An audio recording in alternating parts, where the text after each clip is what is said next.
การอีกครั้งหนึ่งนะครับ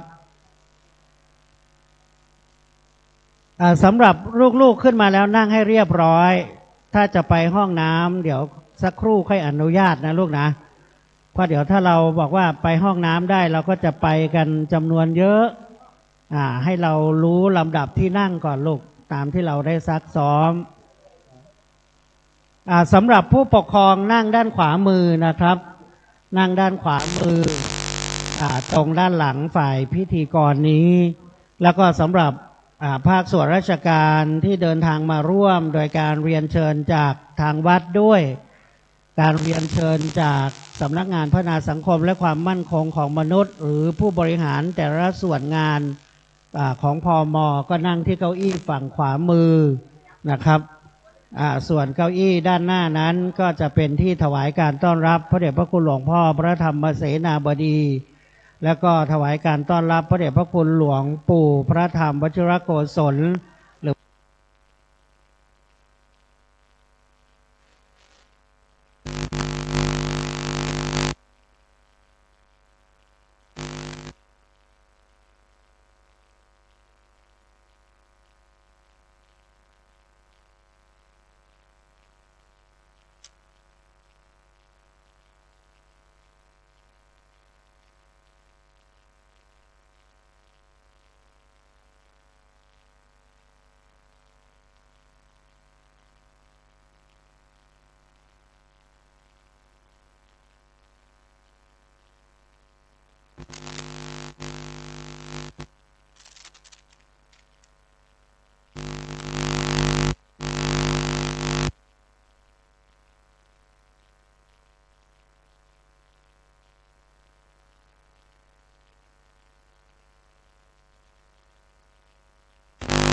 เราจะได้เข้าสู่ร่มเงาพระศาสนาเข้าสู่โครงการพระธรรมจาริกเข้าสู่การบวชเฉลิมพระเกียรติและถวายเป็นพระราชกุศลแด่องค์พระประมุขแด่สมเด็จพระพันปีหลวงพระบรมราชมารดาของพระองค์ท่านซึ่ง เราได้รับทราบข่าวกันมาชั่วระยะเวลาพอสมควรแล้ว เราได้ถือโอกาสนี้เป็นบุญเป็นกุศลนะซึ่งพระอาจารย์ได้อบรมสั่งสอนเราแล้วก็ได้ให้โอวาทมาตลอดวันนี้นะครับในส่วนของลำดับขั้นตอนนั้นนะครับจะได้นำเรียนในช่วงใกล้ๆเมื่อพระเดชพระคุณหลวงพ่อเจ้าคณะภาคเข้าสู่ห้องประชุมก็คือเข้าสู่ศาลานี้เราทั้งหมดจะได้นั่งคุกเข่าประนมมือนะครับและหลังจากนั้นก็จะเป็นการจุดธูปเทียนบูชาพระรัตนตรัยและก็จะได้กล่าวคำบูชาพระตามพระเดชพระคุณหลวงพ่อที่นำกล่าวที่จุดธูปเทียนนะลูกนะและหลังจากนั้นก็จะเป็นลำดับขั้นตอนของการกล่าวคำขอขมาเป็นภาษาพระซึ่งเราก็เรียกว่าภาษาบาลีเนี่ยก็คือภาษาพระพุทธศาสนาของเรานะครับโดยตัวแทนทั้งฝ่ายที่เป็นสามเณรแล้วแล้วก็ในส่วนที่เป็นญาติโยมสำหรับสามเณรที่ครองพระเหลืองแล้วเนี่ยถ้าท่านรองผู้ว่าราชการจังหวัดนั่งประจำเก้าอี้ประธานที่จะรับคำขอขมาสามเณรทั้ง10กว่ารูปจะไม่อยู่ในพื้นที่ตรงนี้นะก็จะหลบเฉียงออกทางฝั่งอาจสงฆ์ก็จะเป็นหน้าที่ของเยาวชนลูกๆหลานๆน้องๆของเรานะครับตอนนี้นั่งตัวให้ตรงลูกนั่งตามสบายตัวให้ตรงแต่ไม่ขยุกขยิกนะตามสบายคือนั่งตัวให้ตรงยังไม่ต้องบอกว่าต้องพับซ้ายพับขวานะรอเวลาเพราะตอนนี้8:30ซึ่งตามกำหนดการเรากำหนดไว้9 โมงแต่ถ้าหลวงพ่อมาก่อนนะท่านเข้ามาสู่ที่ประชุมนี้แสดงว่าเราต้องพร้อมรอแล้วนะโบราณท่านบอกไว้นะเราผู้น้อยต้องรอผู้ใหญ่อย่างต่ำนี่1 ชั่วโมงถ้าผู้ใหญ่มาก่อนผู้น้อยมาทีหลังนี่ลำบากนะลำบากอะไรเอ่ยลำบากใจลำบากการประพฤติเจ้านายมาก่อนลูกน้องมาช้าเนี่ยเป็นเรื่องนะอันนี้ก็นำเรียนเพราะฉะนั้นขนาดครูอยู่ทางบ้านเนี่ยยังมาตั้งแต่ก่อน8 โมงเลยก่อนลูกๆขึ้นศาลาอีก มาด้วยใจเพราะว่าเป็นรุ่นพี่ก็ว่าได้นะเป็นรุ่นพี่ที่เราอยู่ที่นี่กันมานะครับเป็นครูบาอาจารย์ที่นี่ร่วมกับครูบาอาจารย์หลายๆลูกตอนนี้ก็มีเสียงถ่ายทอดจากขึ้นวิทยุพระพุทธศาสนาของวัดฝายหินนะครับยังไม่เข้าสู่ลำดับขั้นตอนก็จะปรารภต่างๆเป็นการเรียกว่าวอร์มแล้วกันโครงการพระธรรมจาริกของเรานะครับจะมีการบรรพชาอุปสมบทปีหนึ่งก็จะอยู่ที่2 ถึง 3 ครั้งครั้งเป็นประถมก็คือในช่วงเดือนเมษายนจะเป็นการเฉลิมพระเกียรติสมเด็จพระกนิษฐาธิราชเจ้ากรมสมเด็จพระเทพรัตนราชสุดาสยามบรมราชกุมารีและจะที่สำคัญที่จัดเป็นช่วงใหญ่ก็คือเดือนกรกฎาคมนี้เพราะว่าเป็นเดือนมหามงคลในพระบาทสมเด็จพระวชิรเกล้าเจ้าอยู่หัววันเฉลิมพระชนมพรรษาถ้าเป็นภาษาเราทั่วไปก็คือวันคล้ายวันเกิดพระองค์ท่านจะตรงกับวันที่28 กรกฎาคมของทุกปีและปีนี้เราได้รับความสูญเสียอย่างสูงยิ่งเนื่องด้วยสมเด็จพระพันปีหลวงได้เสด็จสวรรคต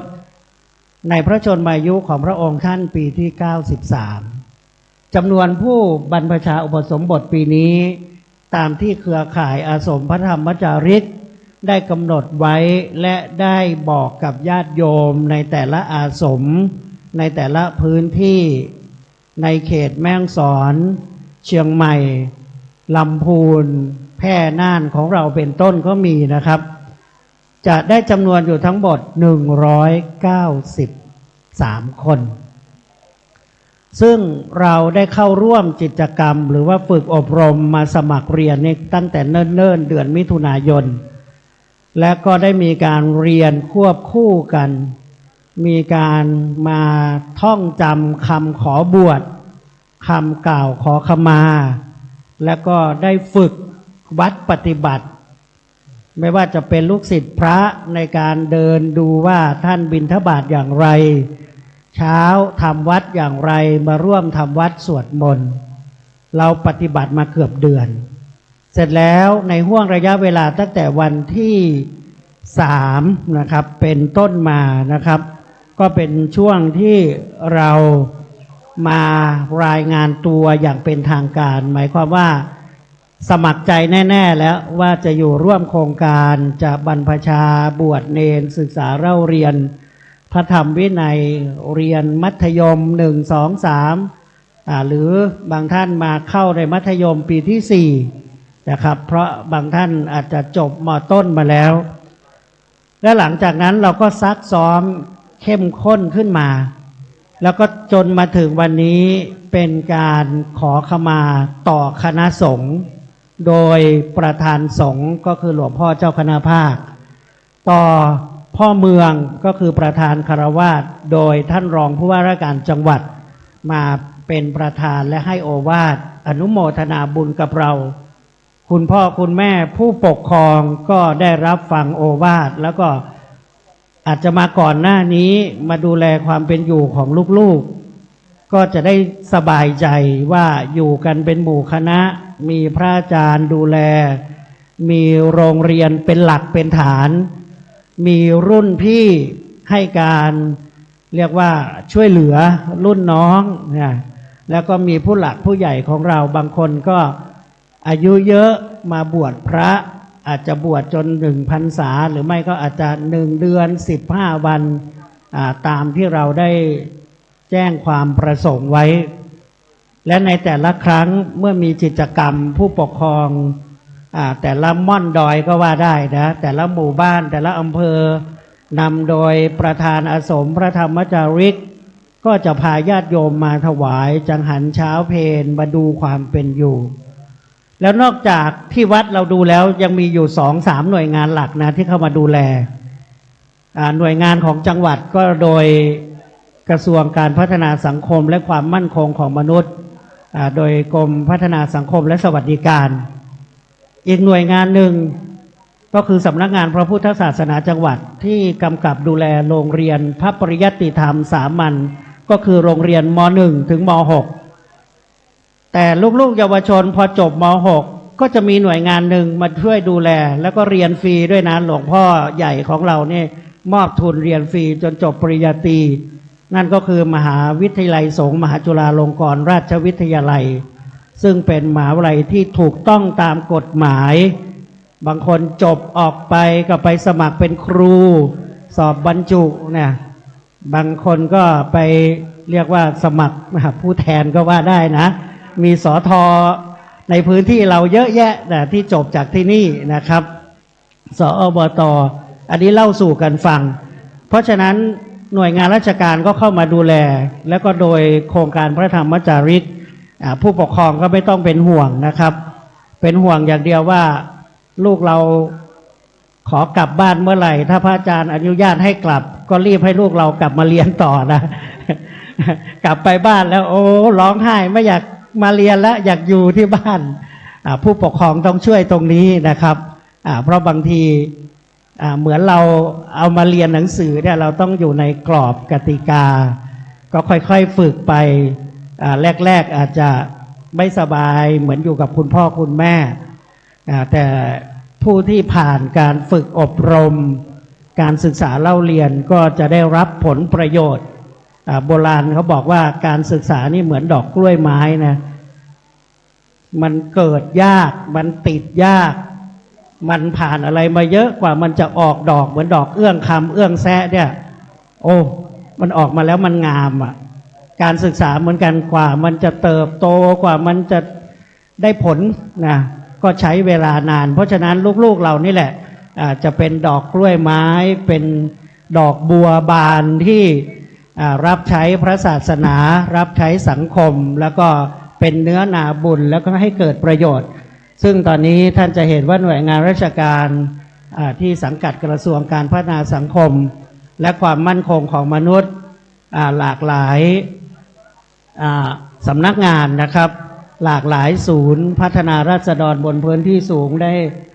เดินทางมาบัดนี้พระเดชพระคุณหลวงพ่อผู้อำนวยการสำนักงานพระธรรมจาริกส่วนภูมิภาคหลวงพ่อเจ้าอาวาสเมตตาขึ้นมายังศาลาหรือว่าที่ประชุมนี้แล้วนะลูกๆทุกคนประนมมือคุกเข่าถวายการต้อนรับนะลูกนะคุกเข่าประนมมือถวายการต้อนรับหลวงพ่อใหญ่ของเราในเมตตาหลวงพ่อเป็นประจำเมตตาลูกๆหลานๆหลวงพ่อดำรงตำแหน่งเจ้าอาวาสดำรงตำแหน่งผู้อำนวยการสำนักงานพระธรรมจาริกตลอดระยะเวลานะครับที่โครงการนี้เกิดขึ้นถ้าจำไม่ผิดน่าจะ60กว่าปีถือว่าเราทุกคนเป็นรุ่นเหลนของเหลนและของเหลนนะ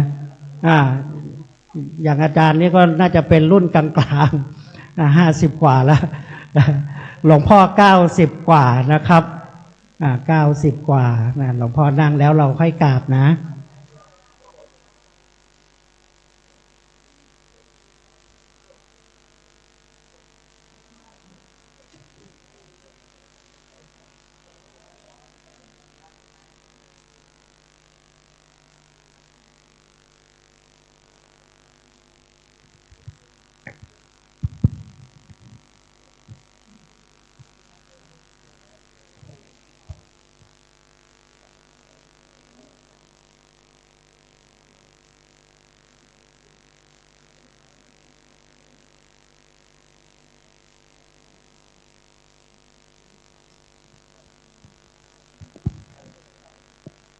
ว่าตามนะ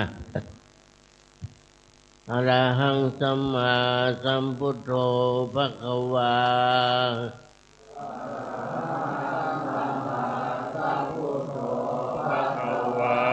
พุทธังภควันตังอภิวาเทมิพุทธังภควันตังอภิวาเทมิสวากขาโตภควตาธัมโมสวากขาโตภควตาธัมโมธัมมังนัมสสามิ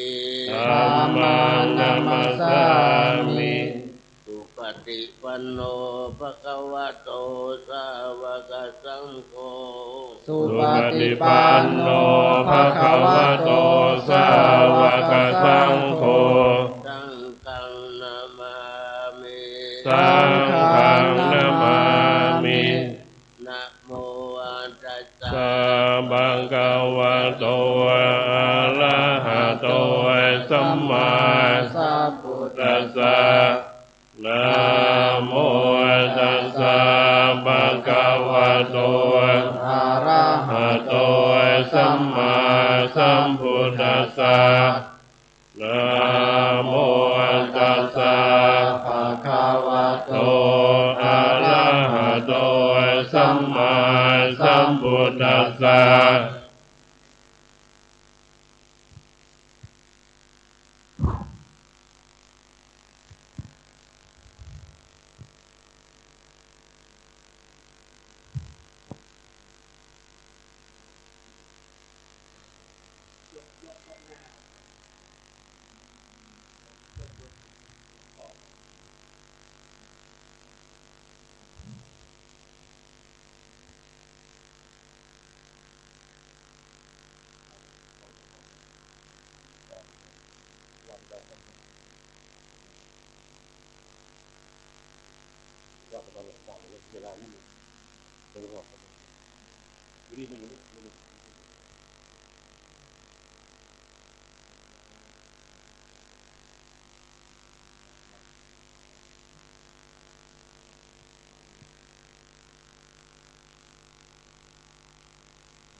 สามเณรกลับพร้อมกัน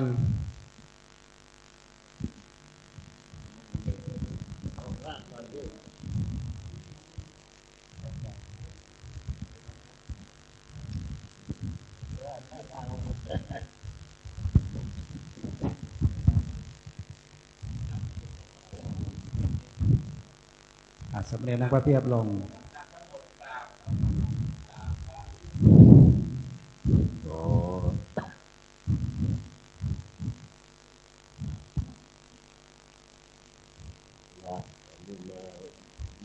ลำดับนี้พระเดชพระคุณพระวิมลมุนีรองประธานคณะพระธรรมจาริกจะได้เมตตากล่าวถวายรายงานต่อพระเดชพระคุณพระธรรมวชิรโกศลนะครับอันนี้มนต์สามเณรได้กราบขอเข้ามาหลวงพ่อเลยครับ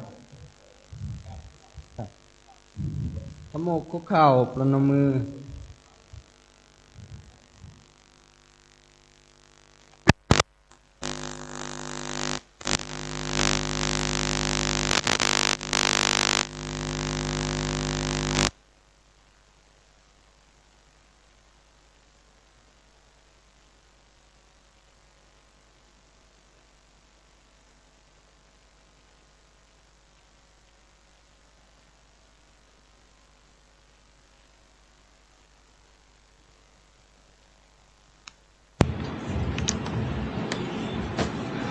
มหา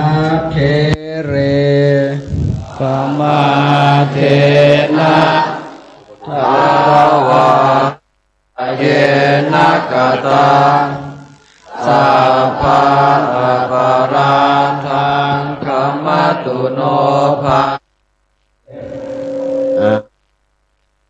วิตุมเหหิปิเมฆมิตพัง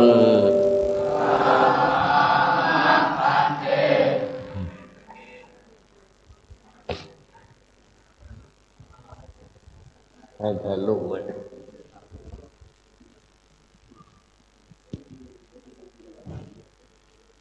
วางลง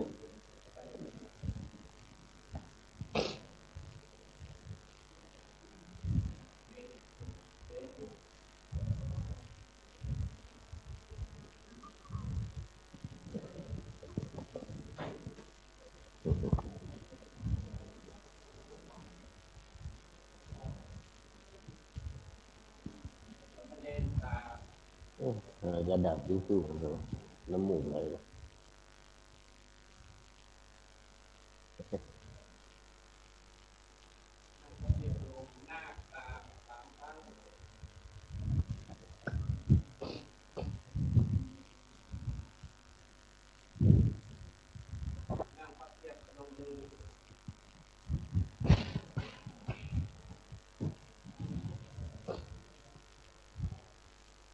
ในเมตตาพระเดชพระคุณพระธรรมวชิรโกศลเจ้าวาดวัดศรีโสดาผู้อำนวยการสำนักงานพระธรรมจาริกส่วนภูมิภาคอาจจะได้ให้โอวาทแก่สามเณรและก็นาคที่จะเข้ารับการอุปสมบทประจำปีพุทธศักราช 2569 ขอกราบในเมตตาครับผมปีนี้เท่าไหร่วันนี้โอ้เยอะเด็กเยอะมาก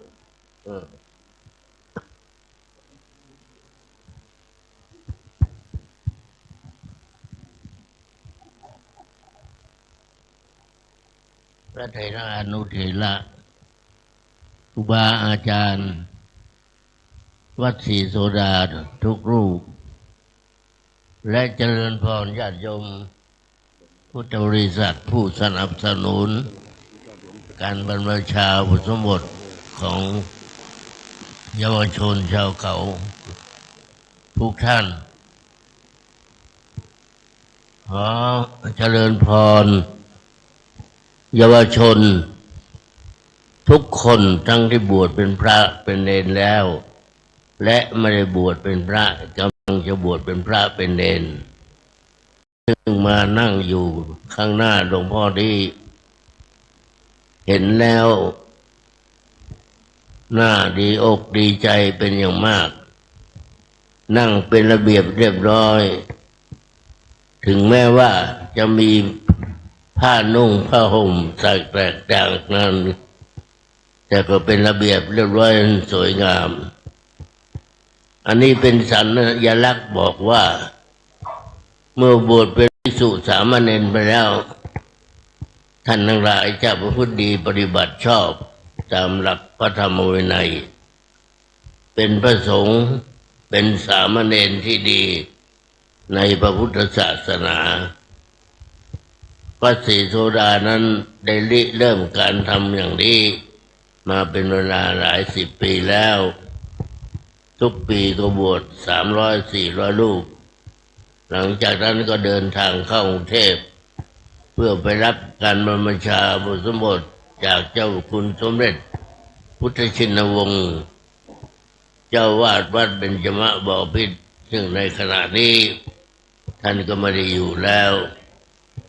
ก็มีเจ้าวาดองค์ใหม่คอยต้อนรับท่านทั้งหลายอยู่นะสถานที่แห่งนั้นเพราะฉะนั้นการเดินทางเข้ากรุงเทพต้องสำรวมระวังให้ดีที่สุดเท่าที่จะดีได้สิ่งใดที่เราไม่รู้ไม่เข้าใจก็ถามครูบาอาจารย์พระบิเลี้ยงว่าควรจะทำอย่างไรต่อไปก็ขอให้ตั้งอกตั้งใจทำอะไรให้เป็นระเบียบเรียบร้อยเป็นตัวอย่างอันดีแก่เยาวชนชาวเขาเยาวชนชาวไทยทั่วไปหลวงพ่อรู้สึกปราบปลื้มปิติยินดีที่เห็นเยาวชนพี่น้องชาวเขาเราลงมาบวชณวัดศรีโสดาปีนี้มากเหมือนทุกปีก็ปราบปลื้มปิติยินดีว่างานของโครงการพระธรรมจาริกเหล่านั้นนับแต่ก่อตั้งมาจนถึงปัจจุบันนี้ก็ยังไม่เคยล่อยหลอลงไปแต่ละปีก็มีพระเด่นเพิ่มขึ้น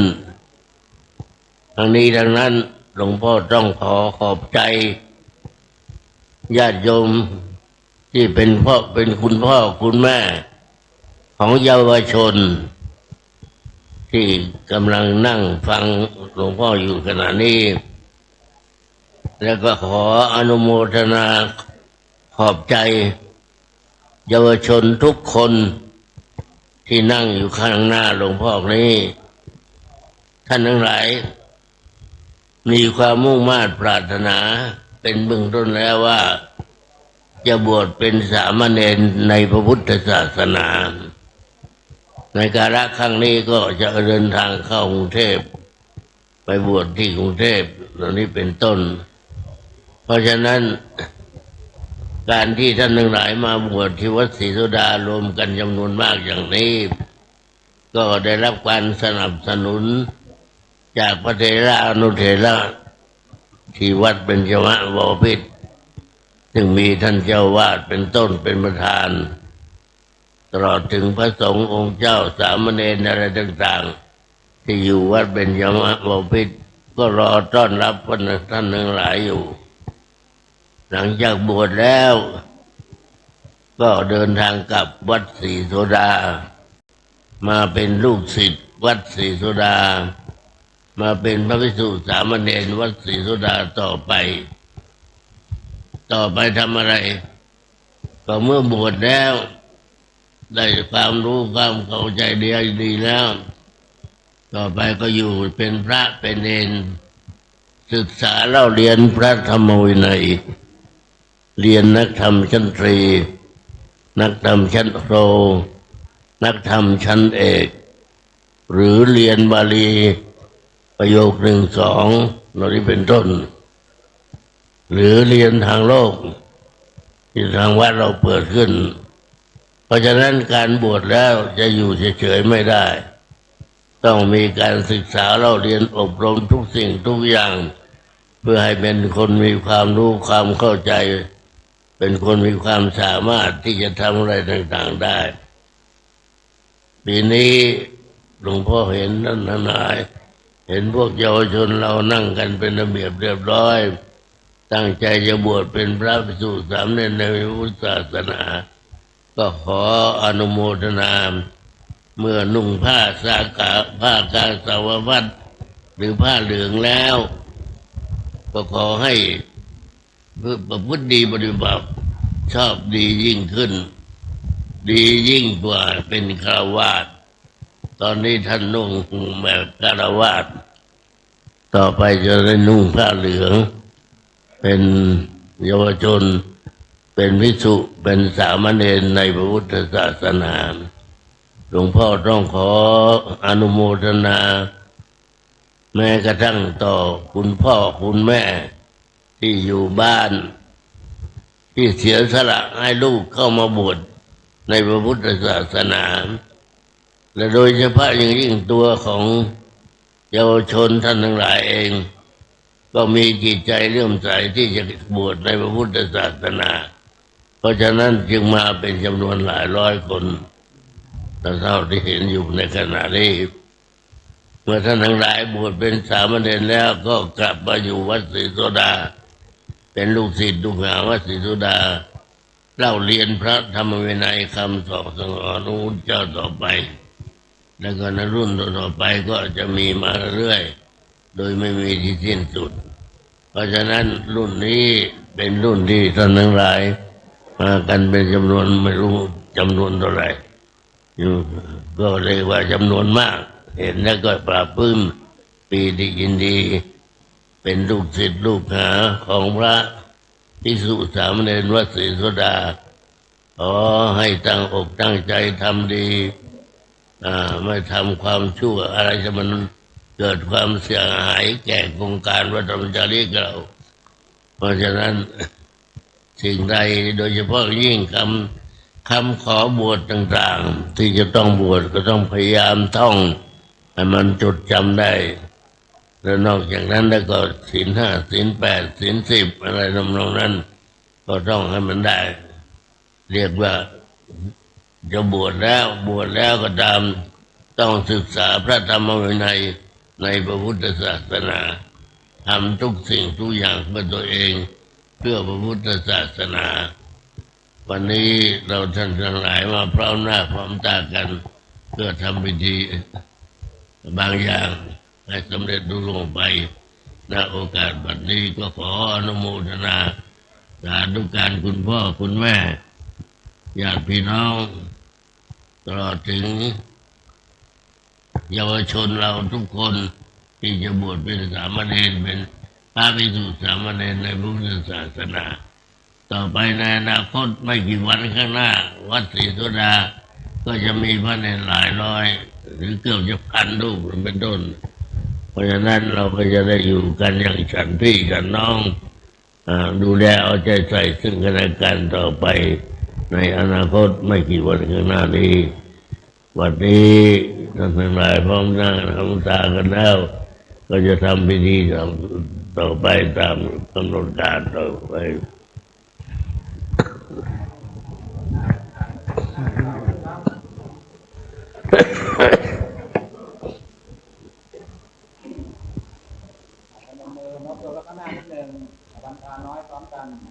วันทามิอันเตสะพังอาปาราทังขามะมีพันเตมะยังกาตังปุญญาสา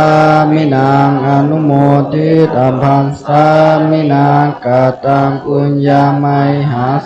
ภาสาธุสาธุอนุโมทามิอิสายุโกอายุวันโนสุขังพลังสาธุสามเณรครับ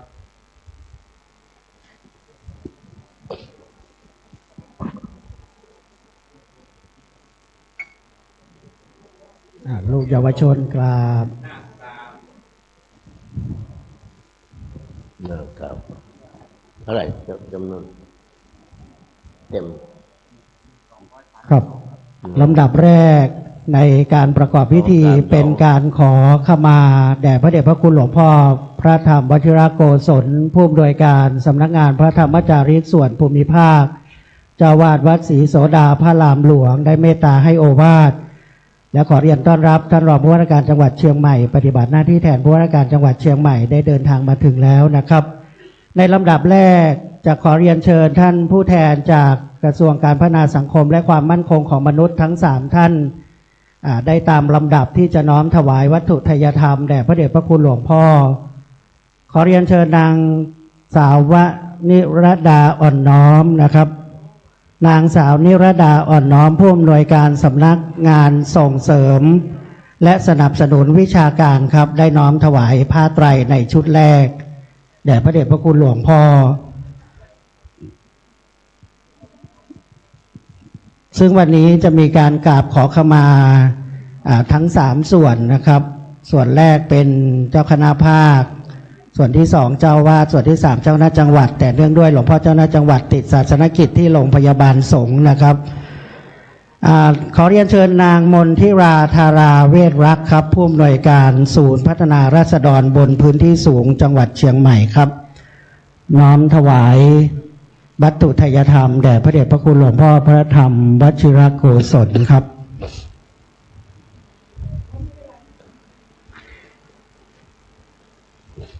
และท่านที่3ตามลำดับเลยนะครับขอเรียนเชิญนางเพทายเมคีท่านผู้ปกครองสถานสงเคราะห์เด็กชายบ้านเชียงใหม่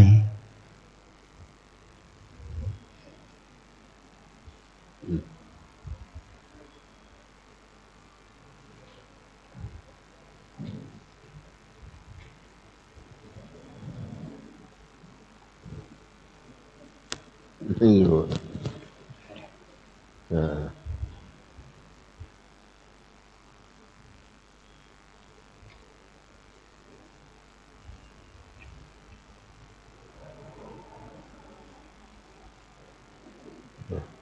ถูก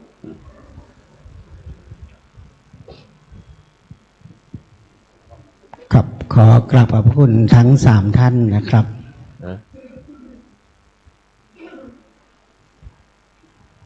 อะไร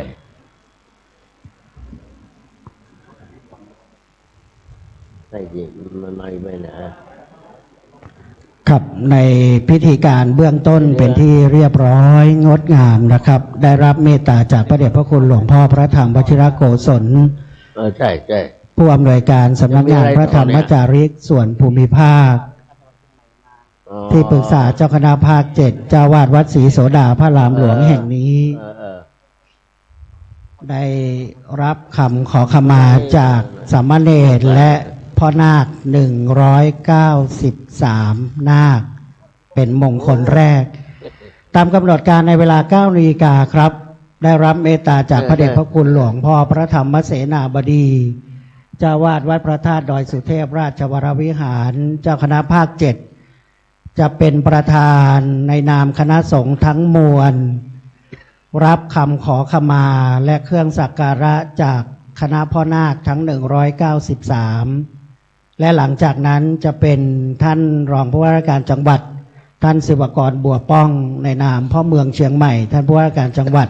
ท่านรัฐพลนราธิศรนะครับจะได้รับคำขอขมาซึ่งบัดนี้ท่านรองผู้ว่าราชการจังหวัดได้เดินทางมาถึงแล้วและก็ท่านจะได้รอถวายการต้อนรับพระเดชพระคุณหลวงพ่อพระธรรมเสนาบดี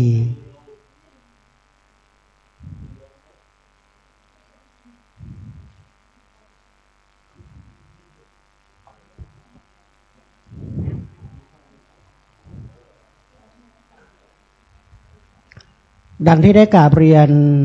ท่านส่วนราชการผู้มีเกียรติทุกท่านในการประกอบพิธีการบรรพชาอุปสมบทในนามโครงการพระธรรมจาริกจะกำหนดไว้ในห้วงเดือนเมษายนเพื่อถวายเป็นพระพรชัยมงคลแด่สมเด็จพระกนิษฐาธิราชเจ้าในอีกส่วนหนึ่งที่ผ่านมาและอีกส่วนหนึ่งก็ในห้วงเดือนกรกฎาคมวันเฉลิมพระชนมพรรษาซึ่งบัดนี้พระเดชพระคุณหลวงพ่อพระธรรมเสนาบดีเจ้าคณะภาค7เจ้าวาดวัดพระธาตุดอยสุเทพราชวรวิหารโปรดเมตตาเดินทางมาถึงกราบนิมนต์คณะสงฆ์เรียนเชิญกุลบุตรทุกท่านได้คุกเข่าประนมมือเรียนเชิญส่วนราชการลำดับนี้ขอรับเมตตาพระเดชพระคุณหลวงพ่อจุดธูปเทียนบูชาพระรัตนตรัยนำกล่าวคำบูชาพระ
อะระหังสัมมาสัมพุทโธ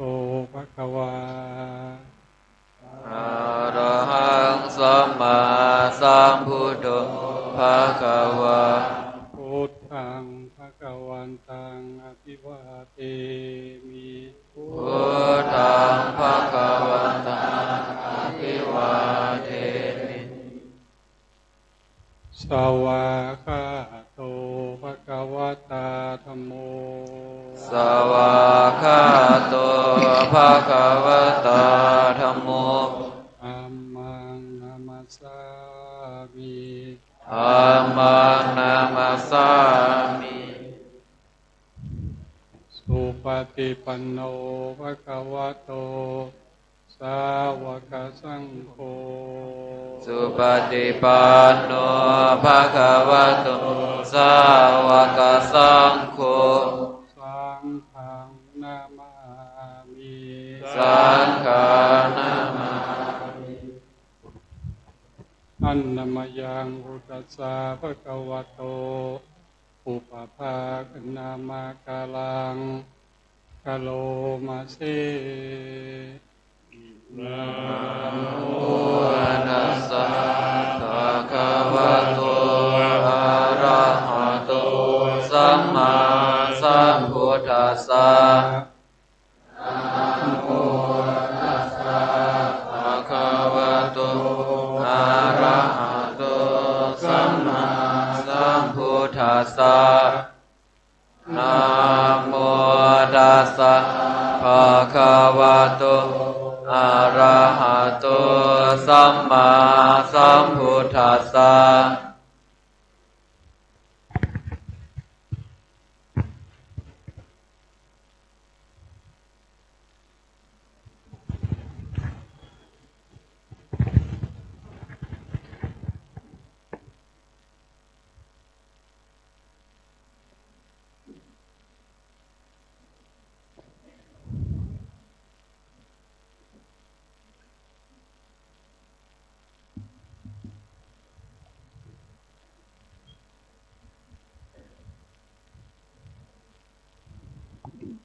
ครับบัดนี้พระเดชพระคุณหลวงพ่อเจ้าคณะภาคได้นำไหว้พระจะนั่งยังเก้าอี้ประธานหลังจากนั้นสามเณรกราบเป็นลำดับแรกและก็เยาวชนที่เป็นนาคจะได้กราบนะครับและจะได้เข้าสู่กำหนดการตามลำดับครับผม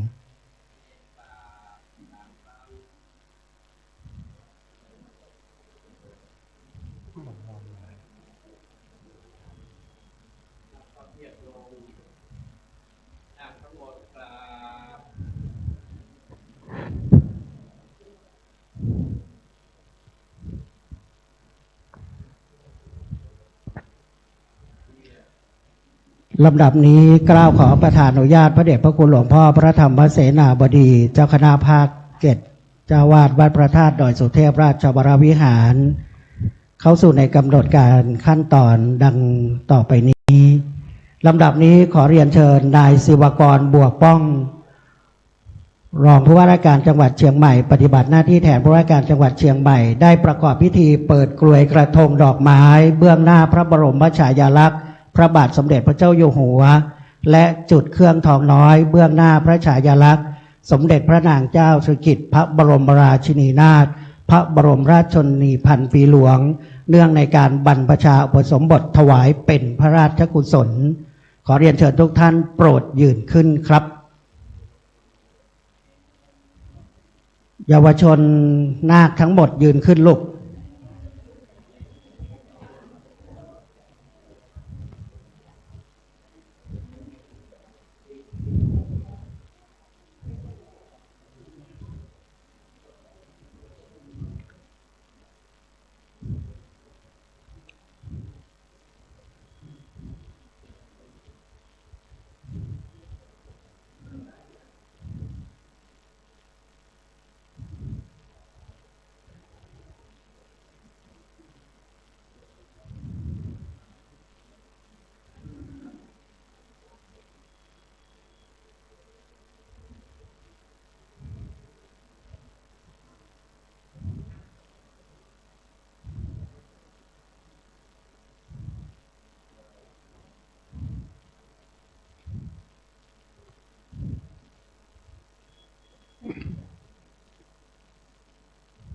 ราบขอบพระคุณทุกท่านเรียนเชิญทุกท่านนั่งลงครับ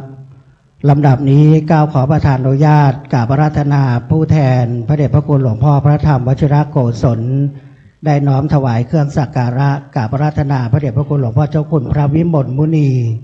รองเจ้าคณะจังหวัดเชียงใหม่ผู้ช่วยเจ้าวาดวัดศรีโสดาพระรามหลวงครับ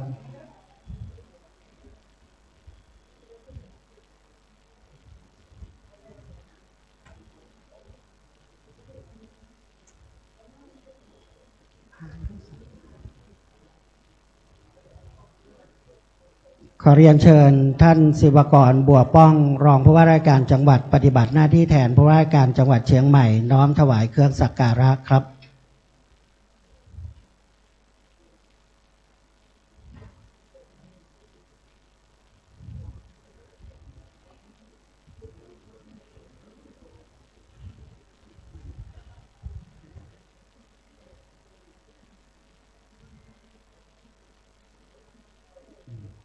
ลำดับนี้ขอกราบอาราธนาพระเดชพระคุณหลวงพ่อเจ้าคุณพระวิมลมุนีรองประธานคณะพระธรรมจาริกได้กล่าวถวายรายงานต่อพระเดชพระคุณหลวงพ่อประธานสงฆ์ครับกราบเรียนพระเดชพระคุณพระธรรมเสนาบดีเจ้าคณะภาค7ที่เคารพอย่างสูงยิ่งกล่าวว่าวิมลมุนีรองประธานคณะพระธรรมจาริกพร้อมด้วยคณะพระธรรมจาริกส่วนราชการจังหวัดเชียงใหม่ประกอบด้วยพัฒนาสังคมและสวัสดิการศูนย์พัฒนาราษฎรบนพื้นที่สูงวัฒนธรรมสำนักงานพระพุทธศาสนาจังหวัดเชียงใหม่พร้อมด้วยผู้ปกครองราษฎรบนพื้นที่สูงที่จะเข้ารับการบรรพชาอุปสมบทและศรัทธาสาธุชนณมณฑลพิธีนี้น้อมถวายสักการะพระเดชพระคุณด้วยความเคารพอย่างสูงยิ่งที่ได้โปรดเมตตาเดินทางมาเป็นประธานในพิธีกราบขอขมาก่อนบรรพชาอุปสมบทปีที่61พ.ศ. 2569ในวันนี้โอกาสนี้ขอกราบถวายรายงานพอสังเขปดังนี้พิธีบรรพชาอุปสมบทราษฎรบนพื้นที่สูงจัดครั้งแรกณวัดเบญจมบพิตรตั้งแต่พ.ศ. 2508ถึงพ.ศ. 2538เป็นเวลา30ปีโดยเจ้าพระคุณสมเด็จพระพุทธชินวงศ์สุวรรณโชตมหาเถระองค์ปฐมประธานคณะพระธรรมจาริกอดีตเจ้าคณะใหญ่หนเหนือหลังส่งพระธรรมจาริกรุ่นแรกในความอุปถัมภ์กรมประชาสงเคราะห์กระทรวงมหาดไทยสมัยนั้นไปเผยแผ่พุทธศาสนาแก่ชนถิ่นกันดารเป็นที่พึ่งทางด้านจิตใจให้มีความรักความสามัคคีเพื่อความมั่นคงตามแนวชายแดนตามพุทธดำรัสตรัสแก่พระอรหันตสาวกที่ส่งไปประกาศศาสนารุ่นแรกว่าจารถาภิกขเวจาริกังเป็นอาทิความว่าภิกษุทั้งหลายจงจาริกไปจงแสดงธรรมเพื่อประโยชน์สุขแก่ชนหมู่มากเพื่อช่วยเหลือชาวโลกพุทธศักราช 2538 ถึง 2558 เป็นเวลา 20 ปีเจ้าพระคุณสมเด็จพระมหาราชมังคลาจารย์วรปุญญมหาเถระองค์ทุติยประธานคณะพระธรรมจาริกจัดอุปสมบทบางส่วนณวัดปากน้ำภาษีเจริญกรุงเทพในปีพ.ศ. 2558 ถึงปัจจุบันคือ 2569 พระเดชพระคุณพระธรรมวชิราธิบดีองค์ประธานคณะพระธรรมจาริกรูปที่3เจ้าคณะภาค17เจ้าวาดวัดเบญจมบพิตรกรุงเทพได้สืบสารรักษาต่อยอดในอุปถัมภ์มูลนิธิเผยแพร่พระพุทธศาสนาแก่ชนถิ่นกันดารในพระราชูปถัมภ์สมเด็จพระศรีนครินทราบรมราชชนนีกรมพัฒนาสังคมและสวัสดิการได้จัดบรรพชาอุปสมบทไปแล้วรวมจำนวน 15,000 กว่ารูปตลอด60 ปีที่ผ่านมาในเมตตาบารมีหลวงพ่อพระธรรมวชิรโกศลผู้อำนวยการสำนักการพระธรรมจาริกส่วนภูมิภาคเจ้าวาดวัดศรีโสดาได้เป็นร่มโพธรรมให้พระธรรมจาริกเผยแผ่พุทธศาสนาแก่ราษฎรบนพื้นที่สูงพื้นราบถิ่นธุรกันดารในภาคเหนือและภาคกลางบางจังหวัดเกิดศรัทธาเลื่อมใสแสดงตนเป็นพุทธมามกะรักษาศีล 5มีความสามัคคีปรองดองสมานฉันท์ร่มเย็นเป็นสุขร่วมสร้างสรรค์ชุมชนคุณธรรมด้วยพลังบวรดำรงชีวิตตามศาสตร์แห่งพระราชา พอเพียงมีวินัยใจสุจริตจิตอาสามีกตัญญูกตเวทิตาร่วมพัฒนาสังคมทำให้พุทธศาสตร์มั่นคงดำรงศีลธรรมนำสังคมสู่สันติสุขอย่างยั่งยืนพุทธศักราช 2569 ปีนี้เป็นปีที่ 61 ผู้เข้ารับการบรรพชาอุปสมบทเป็นชาติพันธุ์กะเหรี่ยงม้งลาหู เมียนลีซูลั่วไทยใหญ่อาคาจีนยูนานถิ่นพื้นราบถิ่นกันดารจากจังหวัดเชียงใหม่ลำพูนแม่ฮ่องสอนลำปางเชียงรายแพร่น่านตากสุโขทัยปทุมธานีและกาญจนบุรีบรรพชา100 รูปอุปสมบท132 รูปรวม232 รูปณวัดเบญจมบพิตรกรุงเทพในวันอาทิตย์ที่12 กรกฎาคม 2569และวัดศรีโสดาจังหวัดเชียงใหม่วันจันทร์ที่13 กรกฎาคม 2569มีวัตถุประสงค์ดังนี้ 1. เพื่อถวายพระราชกุศลสมเด็จพระนางเจ้าสิริกิติ์พระบรมราชินีนาถพระบรมราชชนนีพันปีหลวงพระผู้เสด็จสู่สวรรคาลัยสถิตในใจทั้งชาติสำนึกในพระมหากรุณาธิคุณอันหาที่สุดไม่ได้ 2. ถวายพระราชกุศลแห่งการสิ้นพระชนสมเด็จพระเจ้าลูกเธอเจ้าฟ้าพัชรกิติยาภานเรนทิราเทพยวดีกรมหลวงราชสารุณีสุริพัฒน์มหาวชิรราชธิดาพระคือดวงใจไทยทั้งชาติ 3. เฉลิมพระเกียรติพระบาทสมเด็จพระวชิรเกล้าเจ้าอยู่หัวเนื่องในพระราชพิธีมหามงคลเฉลิมพระชนมพรรษาวันที่ 28 กรกฎาคม 2569 4. ให้เด็กเยาวชนได้ศึกษาพระธรรมวินัยผู้ปกครองได้ใกล้ชิดพุทธศาสนาเป็นพลเมืองดีที่บำเพ็ญประโยชน์เพื่อความเจริญมั่นคงของชาติ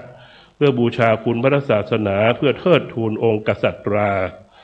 าษฎรบนพื้นที่สูงที่เข้ากราบขอขมาในวันนี้เมื่อได้บรรพชาอุปสมบทจากได้ศึกษาเล่าเรียนพระปริยัติธรรมณวัดศรีโสดาอำเภอเมืองเชียงใหม่และวัดวิเวกวนารามอำเภอสันทรายจังหวัดเชียงใหม่ให้มีการศึกษาดีมีระเบียบวินัยใจยึดมั่นคุณธรรมนำพัฒนาสังคมนิยมประชาธิปไตยให้เป็นพลเมืองที่ดีของชาติเป็นศาสนทายาทที่ดีของพระพุทธศาสนาสืบไปบัดนี้เป็นเวลาอุดมมงคลยิ่งแล้วก้าวขออนุญาตให้ผู้ที่จะเข้ารับการบรรพชาอุปสมบทกราบขอขมาถวายสักการะตามประเพณีและขอเมตตาพระเดชพระคุณกล่าวให้โอวาท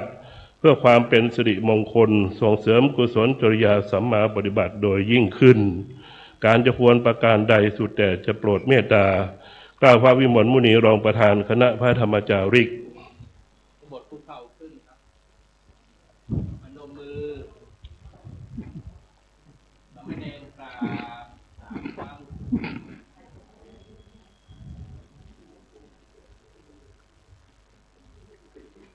หน้ากราบ3 ครั้ง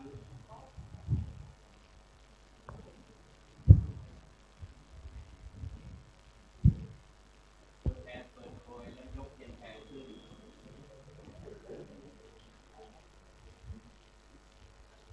มหาเถเรปมาเทนะอาวารัตเยนะกตาสัพพะปาราทังขมตุโนพันเตอาหังโมคัมมามิตุเมหิปิเมฆามิตพังอามามาพันเต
ข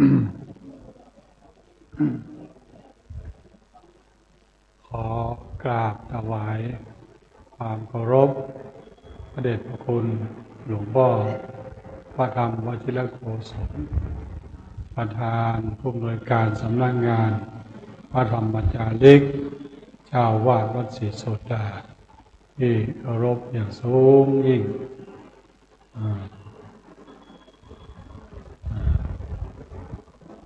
เจริญพรท่านรองผู้ว่าราชการจังหวัดเชียงใหม่ท่านศรัทธาสาธุชนพุทธบริษัททั้งหลายสวัสดีมายังสามเณรและนาคผู้ที่มุ่งการบรรพชาและผู้ที่จะได้อุปสมบทในโอกาสต่อไปเอามือลงก่อน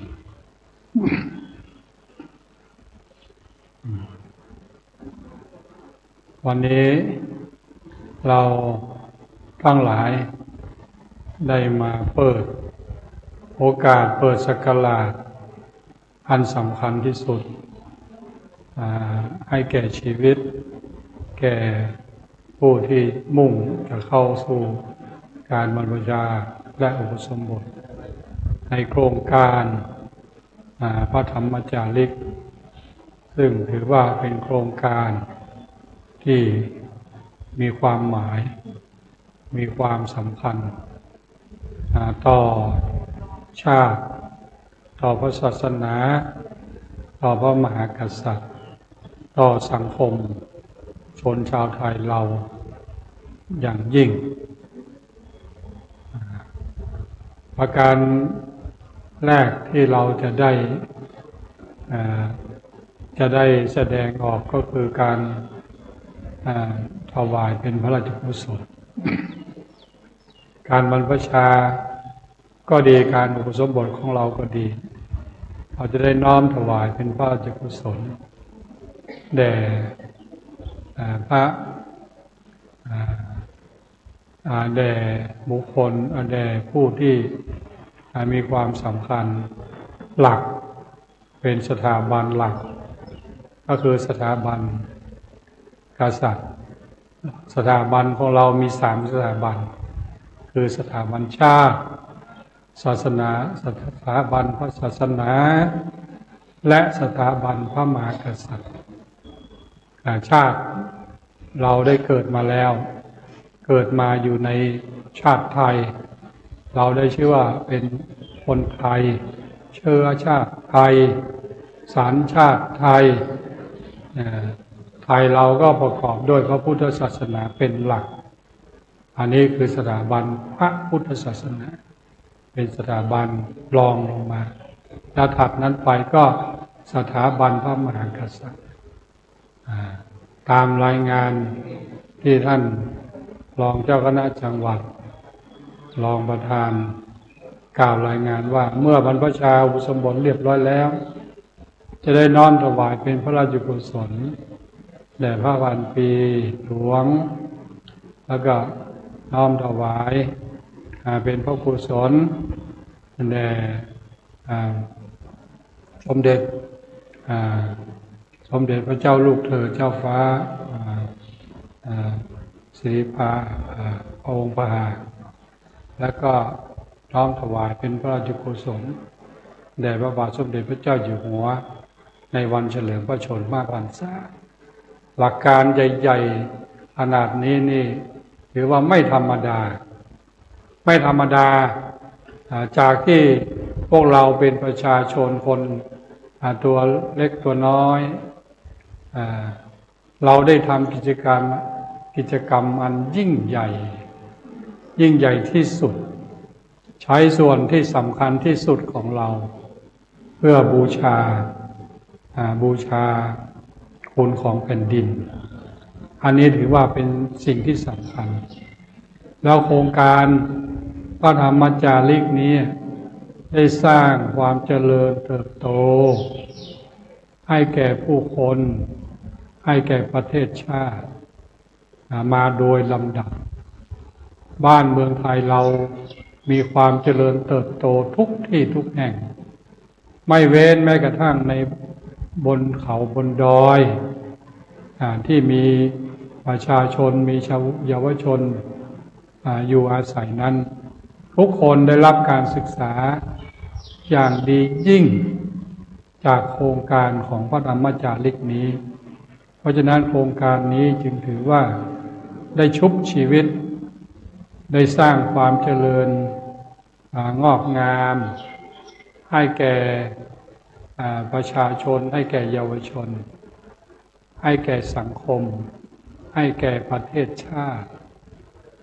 สร้างคนที่ไม่รู้หนังสือให้ได้รู้หนังสือสร้างคนที่ไม่มีคุณธรรมให้เป็นคน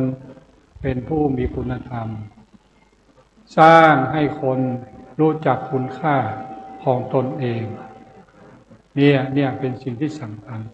เพราะฉะนั้นถือว่าเป็นโชคดีของเยาวชนทุกคนที่ได้เข้ามาร่วมในโครงการนี้โครงการนี้ยังคงอยู่ตราบใดก็เป็นโอกาสให้เยาวชนอนุชนคนภายหลังที่เกิดมาในภายหลังได้เจริญได้มั่นคงมีความรู้ดีได้รับการศึกษาได้รับการอบรมได้รับการฝึกฝนและได้รับการรู้จักใช้ชีวิตอย่างเหมาะสมอย่างมีคุณมีค่าใช้เวลาให้เหมาะสมกับชีวิตไม่ปล่อยให้สูญเสียไปโดยเปล่าประโยชน์ ทุกเวลาทุกขณะที่ผ่านไปนั้นไม่ได้ผ่านไปอย่างเปล่าได้ดักเอาความรู้ได้เก็บเอาความรู้ได้เก็บเอาวิชาการศึกษาทุกอย่างทุกสิ่งทุกอย่างไม่ว่าจะเป็นการศึกษาทางโลกนั้นและการศึกษาทางธรรมอุดมสมบูรณ์บริบูรณ์ทุกสิ่งทุกประการอันนี้จึงถือว่าเป็นโอกาสอันดียิ่งโดยที่เราไม่ต้องหมดเปลืองค่าใช้จ่ายแต่อย่างใดไม่ทุกสิ่งทุกอย่างเป็นสำเร็จอยู่ที่โครงการขอให้เรามีใจอย่างเดียวมีใจมาพร้อมกับใจมาพร้อมกับความหวังมาพร้อมกับความสร้างสรรค์แล้วประโยชน์ก็จะเกิดประโยชน์โสติผลก็จะเกิดแก่พวกเราทุกๆคนเพราะฉะนั้นอันนี้จึงถือว่าเป็นโอกาสอันดีเป็นเวลาที่ดีเป็นสมัยที่ดีขอให้เราทุกคนนะที่มาเข้าในโครงการนี้จงมีความอดทนนะให้มีความอดทนให้มีความอดทนแล้วก็มีความอ่อนน้อมถ่อมตนเชื่อฟังครูบาอาจารย์ที่จะให้การอบรมสั่งสอนแล้วเมื่อมีความอดทนเท่านั้นแหละทุกสิ่งทุกอย่างก็จะสำเร็จเราจะสามารถฟันฝ่าอุปสรรคได้ทุกสิ่งทุกประการเรามีหลวงพ่อใหญ่อยู่ตรงนี้เป็นขวัญเป็นกำลังใจของพวกเราเป็นที่กราบเป็นที่ไหว้เป็นที่สักการะเป็นที่เคารพเราจงให้ความเคารพเป็นปูชนียบุคคลอันที่สำคัญเราต้องมีสิ่งศักดิ์สิทธิ์ในใจนะเราต้องมีสิ่งศักดิ์สิทธิ์ในใจนอกจากพ่อจากแม่แล้วเราก็มีพระพุทธมีพระธรรมมีพระสงฆ์เนี่ยมีพระเดชพระคุณหลวงปู่เนี่ยเป็นพระสงฆ์ที่คอยเป็นพลังให้แก่เราเป็นกำลังให้แก่เราเป็นผู้ปกป้องคุ้มครองเรานะหลวงปู่ได้ทำงานมานานจนบัดนี้มีอายุถึง90แล้วก็ยังทำงานอยู่ต่อไป พื่อใครเพื่อเป็นมิ่งเป็นขวัญของเยาวชนทุกๆคนเนี่ยให้ได้มีความอดทนให้ได้มีความกล้าหาญมีความขยันขันแข็งมีศรัทธามีระเบียบมีวินัยอันนี้ก็สำคัญนะถ้าเราไล่ระเบียบเราไล่วินัยเราไม่ประพฤติตามกฎตามกติกาเราก็จะไม่สามารถที่จะพัฒนาตนเองได้เพราะฉะนั้นต้องมีความอดทนมีความเข้มแข็งแล้วก็มีเป้าหมายในชีวิตที่สำคัญเมื่อนั้นความเจริญรุ่งเรืองความสำเร็จก็จะเกิดมีขึ้นแก่เราทุกๆคนนะหลวงพ่อก็ขออนุโมทนาก็ขออวยพรขออำนาจแห่งคุณพระศรีรัตนตรัยบุญกุศลบุญญาราศีทั้งหลายคุณมารดาบิดาได้ปกปักรักษาคุ้มครองพวกเราทุกๆคนให้ปราศจากทุกข์โศกโรคภัยพยันตรายมีความสุขมีความเจริญอย่าได้เจ็บอย่าได้ไข้สามารถที่จะบรรลุวัตถุประสงค์ตามที่โครงการได้ตั้งไว้และประสบผลสำเร็จทุกๆคนขอให้ทุกคนเจริญด้วยจตุพิธพรชัยมีอายุวันนะสุขะภละปฏิภาณธรรมสารคุณสารสมบัตินึกคิดประสงค์สิ่งใดก็ขอให้สำเร็จสมใจปรารถนาจงทุกประการทุกท่านทุกคนด้วยเถิดสาธุ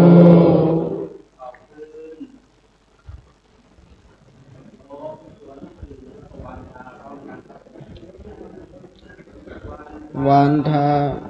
อิพันเตสะพานอาการังสัพพะธรรมิพันเตมะยังกัตตังปุญญาสามินาอนุโมทิรัมพังสามินากัตตังปุญญาไมหังกัสสาธุสาธุอนุโมทามิ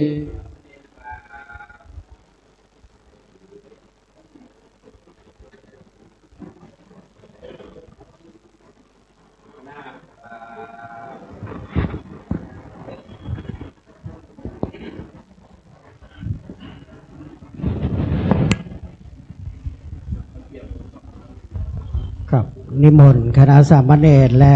ลูกๆเยาวชนพ่อนาคทั้ง193นั่งพับเพียบนะครับดังที่ได้รับเมตตาจากพระเดชพระคุณหลวงพ่อพระธรรมเสนาบดีเจ้าวาดวัดพระธาตุดอยสุเทพราชวรวิหารเจ้าคณะภาค7ได้อนุโมทนาและขอบคุณหลวงพ่อพระธรรมวชิรโกศลปีที่61แห่งโครงการพระธรรมจาริกลำดับนี้ขอเรียนเชิญท่านรองผู้ว่าราชการจังหวัดได้ถวายทายธรรมแด่พระเดชพระคุณหลวงพ่อเป็นลำดับแรกก่อนนะครับที่เก้าอี้ด้านข้างนะครับหลวงพ่อได้กราบพระเดชพระคุณหลวงพ่อซึ่งเป็นความงดงามของคณะสงฆ์ครับหลวงพ่อวัดศรีโสดา91 ปี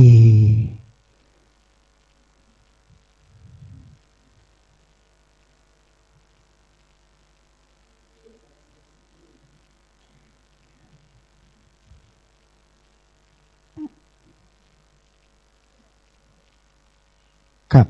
ขอช่างกล้องขยับกล้องนิดนึงนะครับขอเรียนเชิญท่านศิวกรบัวป้องครับได้น้อมถวายผ้าไตรแด่พระเดชพระคุณหลวงพ่อพระธรรมเสนาบดีท่านที่สองขอเรียนเชิญท่านพลอยพันธ์พลอยทับทิมนะครับท่านพัฒนาสังคมและความมั่นคงของมนุษย์ครับ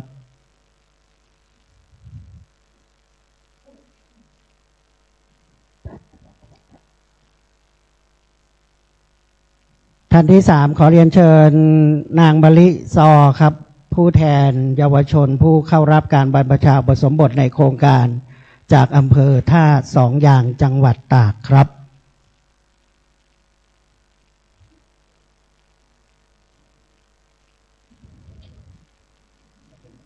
หน่วยงานที่สนับสนุนโครงการพระธรรมจาริกเป็นหน่วยงานสังกัดกระทรวงการพัฒนาสังคมและความมั่นคงของมนุษย์โดยเฉพาะอย่างยิ่งกรม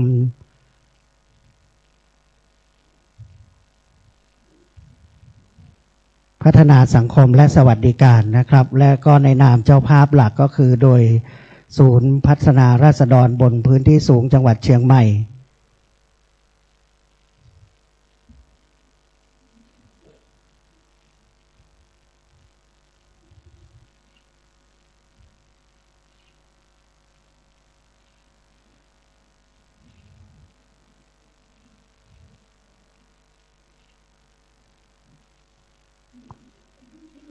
ครับนิมนต์คณะสามเณร2 แถว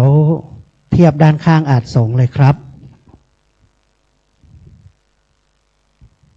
ลำดับนี้จะเป็นการขอขมาและรับโอวาทจากท่าน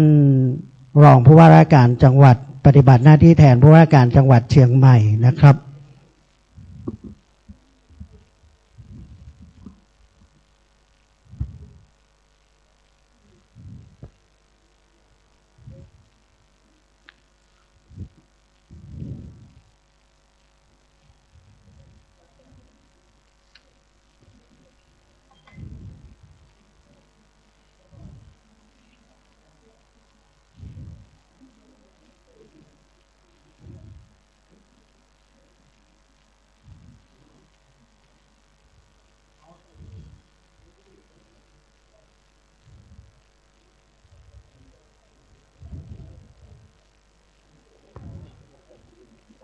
ลูกทุกคนคุกเข่าประนมมือน้อมส่งหลวงพ่อพระธรรมพระเสนาบดีครับ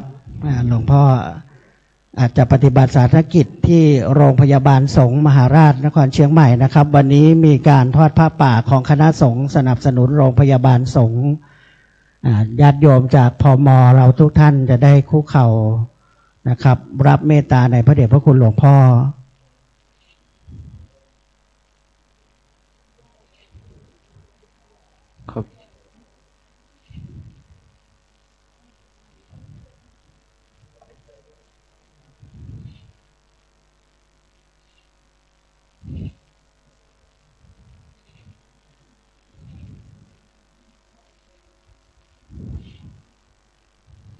ลูกๆนั่งตามเดิมลูกขอกราบเรียนท่านรองผู้ว่าราชการจังหวัดเชียงใหม่ครับที่เก้าอี้ด้านหน้าเลยครับผมทั้งหมดยืนขึ้นทั้งหมดทำความเคารพ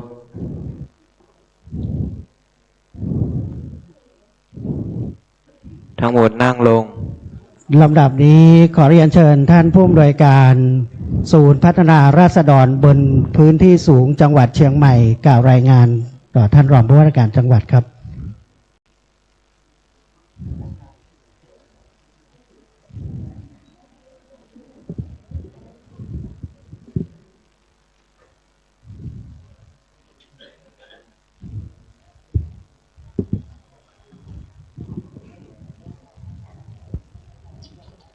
กราบเรียนท่านศิวกรบัวป้องท่านรองผู้ว่าราชการจังหวัดเชียงใหม่ดิฉันนางมนทิราธาราเวชลักษณ์ผู้อำนวยการศูนย์พัฒนาราษฎรบนพื้นที่สูงจังหวัดเชียงใหม่ในนามมูลนิธิเผยแผ่พระพุทธศาสนาแก่ชนถิ่นกันดารในพระราชูปถัมภ์สมเด็จพระศรีนครินทราบรมราชชนนีกรมพัฒนาสังคมและสวัสดิการคณะพระธรรมจาริกราษฎรบนพื้นที่สูงที่จะบรรพชาอุปสมบทและแขกผู้มีเกียรติในพิธีนี้รู้สึกเป็นเกียรติอย่างยิ่งที่ท่านรองผู้ว่าราชการจังหวัดได้กรุณามาเป็นประธานในพิธีกราบขอขมาเพื่อขออโหสิกรรมก่อนบรรพชาอุปสมบทตามประเพณีที่เคยปฏิบัติมาเป็นประจำทุกปีก่อนอื่นดิฉันขออนุญาตรายงานความเป็นมาการจัดพิธีบรรพชาอุปสมบทราษฎรบนพื้นที่สูงพอสังเขปดังนี้โครงการพระธรรมจาริกเริ่มดำเนินการในปีพ.ศ. 2508โดยสมเด็จพระพุทธชินวงศ์อดีตเจ้าอาวาสวัดเบญจมบพิตรดุสิตวนารามและเจ้าคณะใหญ่หนเหนือเป็นองค์สถาปนาโครงการ เพื่อกระชับความสัมพันธ์ทางจิตใจของราษฎรบนพื้นที่สูงกับประชาชนทั่วไปให้มีความรักสามัคคีกันโดยอาศัยหลักธรรมทางพระพุทธศาสนา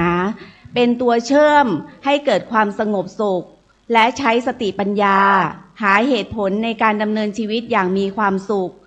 โดยสมเด็จพระมหาราชมังคลาจารย์เจ้าอาวาสวัดปากน้ำเป็นประธานคณะพระธรรมจาริกรูปที่2ได้สานต่อเจตนารมณ์สืบมาปัจจุบันมีพระธรรมวชิราธิบดีเจ้าอาวาสวัดเบญจมบพิตรเป็นประธานคณะพระธรรมจาริกรูปที่3โดยมูลนิธิเผยแผ่พระพุทธศาสนาแก่ชนถิ่นกันดารในพระราชูปถัมภ์สมเด็จพระศรีนครินทราบรมราชชนนีและกรมพัฒนาสังคมและสวัสดิการเป็นผู้ถวายการอุปถัมภ์มูลนิธิเผยแผ่พระพุทธศาสนาแก่ชนถิ่นกันดารในพระราชูปถัมภ์กรมพัฒนาสังคมและสวัสดิการและคณะพระธรรมจาริกได้ร่วมกันจัดพิธีบรรพชาอุปสมบทราษฎรบนพื้นที่สูงขึ้นเพื่อเป็นการสร้างศาสนทายาทแก่พระพุทธศาสนาติดต่อกันมาอย่างต่อเนื่องผ่านไปแล้ว60ปีรวมจำนวน 15,000 กว่ารูปพระภิกษุสามเณรส่วนหนึ่งยังคงปฏิบัติงานเป็นพระธรรมจาริกเผยแผ่หลักธรรมพระพุทธศาสนาพัฒนาคุณภาพชีวิตให้การสงเคราะห์ช่วยเหลือราษฎรบนพื้นที่สูงอยู่ประจำอาสมพระธรรมจาริกส่วนหนึ่งที่ลาสิกขาไปแล้วรับราชการทหารตำรวจตระเวนชายแดนตำรวจภูธรเป็นผู้อำนวยการสถานศึกษาเป็นครูเป็นผู้อำนวยการพนักงานเจ้าหน้าที่ของศูนย์พัฒนาราษฎรบนพื้นที่สูงประจำจังหวัดต่างๆเป็นนายกเทศมนตรีเป็นสมาชิกองค์การบริหารส่วนตำบลเป็นผู้อำนวยการโรงพยาบาลส่งเสริมสุขภาพตำบลเป็นกำนันเป็นผู้ใหญ่บ้านตลอดเป็นแกนนำชาวพุทธบนพื้นที่สูงตามหมู่บ้านต่างๆเป็นประโยชน์อย่างมากต่อครอบครัวชุมชนและสังคมในปีพุทธศักราช 2569 นี้เป็นปีที่ 61ได้บรรพชาอุปสมบทจำนวน193รูปคนเพื่อถวายเป็นราชกุศลแด่สมเด็จพระนางเจ้าสิริกิติ์พระบรมราชชนนีพระพันปีหลวงโดยประกอบพิธีณวัดอุโบสถวัดเบญจมบพิตรดุสิตวนารามกรุงเทพมหานครในวันอาทิตย์ที่12กรกฎาคม2569และอุปสมบทต่อเนื่องที่พระอุโบสถวัดศรีโสดาพระอารามหลวงจังหวัดเชียงใหม่ในวันจันทร์ที่13กรกฎาคม2569ราษฎรบนพื้นที่สูงจำนวน193รูปคนที่นำเข้ากราบขอขมาเพื่อขออโหสิกรรมตามประเพณีก่อนจะบรรพชาอุปสมบทในวันนี้เมื่อประกอบพิธีบรรพชาอุปสมบทแล้วจะอยู่จำพรรษาเพื่อศึกษาเล่าเรียนพระปริยัติธรรมทั้งแผนกธรรมและบาลีและพระปริยัติธรรมสายสามัญณศูนย์อบรมวัดศรีโสดาพระอารามหลวงจังหวัดเชียงใหม่และวัดวิเวกวนารามอำเภอสันทรายจังหวัดเชียงใหม่บัดนี้ได้เวลาอันสมควรแล้วดิฉันขออนุญาตให้ผู้ที่จะบรรพชาอุปสมบทกราบขอขมาเพื่อขออโหสิกรรมก่อนเข้าพิธีบรรพชาอุปสมบทตามประเพณีที่เคยปฏิบัติกันมาทุกปีเสร็จแล้วขอกราบเรียนเชิญท่านรองผู้ว่าราชการจังหวัดได้ให้โอวาทแก่ผู้ที่จะบรรพชาอุปสมบทเพื่อความเป็นสิริมงคลและเป็นหลักปฏิบัติสืบต่อไปขอกราบเรียนเชิญค่ะทั้งหมดกราบคุกเข่าขึ้นประนมมือกล่าวตามข้าพเจ้ากับผมทั้งหลายขอกราบขอขมาท่านรองผู้ว่าราชการจังหวัดเชียงใหม่ บรรพชาอุปสมบทณพระอุโบสถวัดเบญจมาบพิตรในวันที่ 12 กรกฎาคมศกนี้เพื่อถวายพระราชกุศลสมเด็จพระนางเจ้าสิริกิติ์พระบรมราชินีนาถพระบรมราชชนนีพันปีหลวงกรรมใดที่กระผมทั้งหลายได้ล่วงเกินรองเจ้าคณะจังหวัดท่านรองผู้ว่าราชการจังหวัดโดยกายวาจาและใจก็ดีขอโปรดอโหสิกรรมนั้นแก่กระผมทั้งหลายเพื่อความบริสุทธิ์ผุดพองแห่งการประพฤติพรหมจรรย์ต่อไป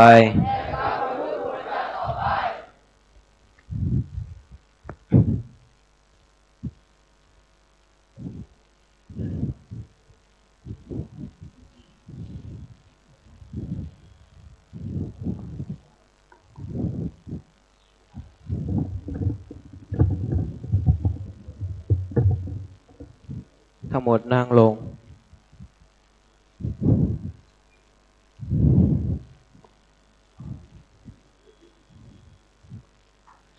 ครับกราบนมัสการพระเดชพระคุณพระธรรมวชิรโกศลที่ปรึกษาเจ้าคณะภาค 7พระเถรานุเถระพระภิกษุสามเณรทุกรูปที่เคารพอย่างสูงท่านประธานจัดงานคณะเจ้าภาพผู้ปกครองผู้ที่เข้ารับการบรรพชาอุปสมบททุกท่านครับตามที่มูลที่เผยแผ่พระพุทธศาสนาแก่ชนถิ่นกันดารในพระราชูปถัมภ์สมเด็จพระศรีนครินทราบรมราชชนนีกรมพัฒนาสังคมและสวัสดิการและคณะพระธรรมจาริกได้ร่วมกันจัดพิธีบรรพชาอุปสมบทราษฎรบนพื้นที่สูงประจำปี 2569 ซึ่งปีนี้เป็นปีที่ 61 จำนวน 193 คนนะครับซึ่งตามที่ได้รับรายงานมีมากกว่า193 คนนะครับเพื่อถวายเป็นพระราชกุศลแด่สมเด็จพระนางเจ้าสิริกิติ์พระบรมราชินีนาถพระบรมราชชนนีพันปีหลวงซึ่งจะประกอบพิธีณพระอุโบสถวัดเบญจมบพิตรดุสิตวนารามกรุงเทพมหานครในวันที่ 12 กรกฎาคม 2569 นี้และก็อุปสมบทต่อเนื่องที่พระอุโบสถวัดศรีโสดาพระอารามหลวงจังหวัดเชียงใหม่ในวันที่ 13 กรกฎาคม 2569 นี้นะครับซึ่งกับผมนะครับซึ่งเป็นผู้แทนของท่านผู้ว่าราชการจังหวัดนะก็มีความยินดีเป็นอย่างยิ่งนะครับที่ได้มาเป็นประธานในพิธีกราบลาเพื่อขออโหสิกรรมนะก่อนที่จะบรรพชาอุปสมบทของท่านทั้งหลายนะที่มาจากหลายพื้นที่ที่จะเข้ารับการบรรพชาอุปสมบทเพื่อถวายเป็นพระราชกุศลแด่สมเด็จพระนางเจ้าสิริกิติ์พระบรมราชินีนาถพระบรมราชชนนีพันปีหลวงในครั้งนี้ครับซึ่งก็เป็นธรรมเนียมประเพณีปฏิบัติของชาวพุทธอยู่แล้วนะครับที่จะเข้ารับการอุปสมบทนะเพื่อที่จะแสดงความบริสุทธิ์แห่งและพรหมจรรย์ก่อนที่จะมีการอุปสมบทตัดข้อกังวลข้อห่วงใยต่างๆนะอันเป็นปัญหาอุปสรรคก่อนที่จะประพฤติปฏิบัติในสมณธรรมนะครับจึงต้องมีการ ประกอบพิธีขอขมากรรมต่อทั้งญาติผู้ใหญ่นะบิดามารดาญาติสนิทมิตรสหายนะคนที่รู้จักกันต่างๆนะครับซึ่งในนามของญาติผู้ใหญ่แล้วก็พุทธศาสนิกชนชาวจังหวัดเชียงใหม่นะครับทุกหมู่เหล่านะครับข้าพเจ้าขอตั้งกัลยาณมิตรจิตต่อท่านทั้งหลายนะครับกรรมใดที่ข้าพเจ้าและท่านทั้งหลายได้เคยประมาทล่วงเกินต่อกันทั้งต่อหน้าและรับหลังก็ดีทั้งตั้งใจและมิได้ตั้งใจก็ดีด้วยกายกรรมวจีกรรมและมโนกรรมก็ดีขอให้ท่านทั้งหลายจงอโหสิกรรมแก่ข้าพเจ้าและข้าพเจ้าก็ขออโหสิกรรมแก่ท่านทั้งหลายขออาราธนาคุณพระศรีรัตนตรัยและสิ่งศักดิ์สิทธิ์ทั้งหลายรวมทั้งพระสยามเทวาธิราชพระบรมธาตุเจ้าดอยสุเทพและพลังแห่งความยึดมั่นในชาติศาสนาและพระมหากษัตริย์จงคุ้มครองบันดาลให้ทุกท่านเจริญด้วยอายุวันนะสุขะพละและขอให้มีกำลังกายกำลังใจที่เข้มแข็งจะได้ประพฤติปฏิบัติบำเพ็ญสมณธรรมให้สำเร็จตามวัตถุประสงค์ต่อไปนมัสการด้วยความเคารพอย่างสูงทั้งหมดกราบ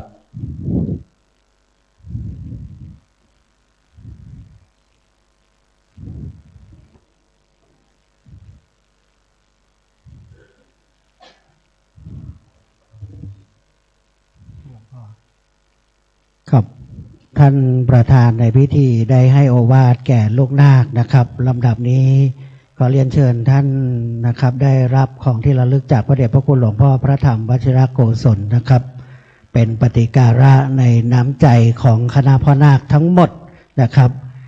และในนามวัดศรีโสดาพระรามหลวงในช่วงลำดับท้ายจะได้ขอเรียนเชิญทุกท่านนะครับบันทึกภาพร่วมกับคณะสงฆ์คณะผู้บริหารพระธรรมจาริกนะครับและจะได้เรียนเชิญรับประทานอาหารนะครับอีกชุดหนึ่งนะครับผมถ้ากระผมจำไม่ผิดเป็นครั้งแรกของท่านศิวกรบัวป้องนะครับได้รับคำขอขมาจากพ่อนาคซึ่งเป็นประจำทุกปีนะครับบางปีเป็นท่านผู้ว่าราชการจังหวัดบางปีเป็นท่านรองที่ได้รับมอบหมายครับขอกราบขอบพระคุณครับจะขอเมตตาคณะสงฆ์ครับได้บันทึกภาพนะครับขอลำดับเก้าอี้แล้วจะได้เรียนเชิญท่านรองแล้วก็ท่านผมจ.ท่านผอ.ศูนย์แต่ละศูนย์ได้บันทึกภาพเดี๋ยวลูกๆเราคุกเข่าขึ้นก่อนลูกสำรวจตัวตรงให้เรียบร้อยแป๊บหนึ่งนะลูกนะอย่าเพิ่งขยับขยื่นคุกเข่าก่อนลูกเดี๋ยวจะได้ขยับเข้าไปใกล้ๆแล้วหันหลังมาทางฝั่งพระประธานนะดูตรงนี้ก่อนนะครับนิมนต์หลวงพ่อเจ้าคุณพระวิมลมุนีหลวงพ่อพระครูปัญญาสังฆการนะครับหลวงพ่อพระครูประกาศด้วยนะครับในนามผู้บริหารโครงการพระธรรมจาริกทั้งส่วนภูมิภาคและส่วนกลางขอเก้าอี้ด้วยนะครับหลังจากนั้นจะกราบเมตตาหลวงพ่อเจ้าอาวาสได้นั่งในลำดับท้ายเพื่อถวายความสะดวกนะครับขอคณะสงฆ์นั่งเทียบก่อนนะครับ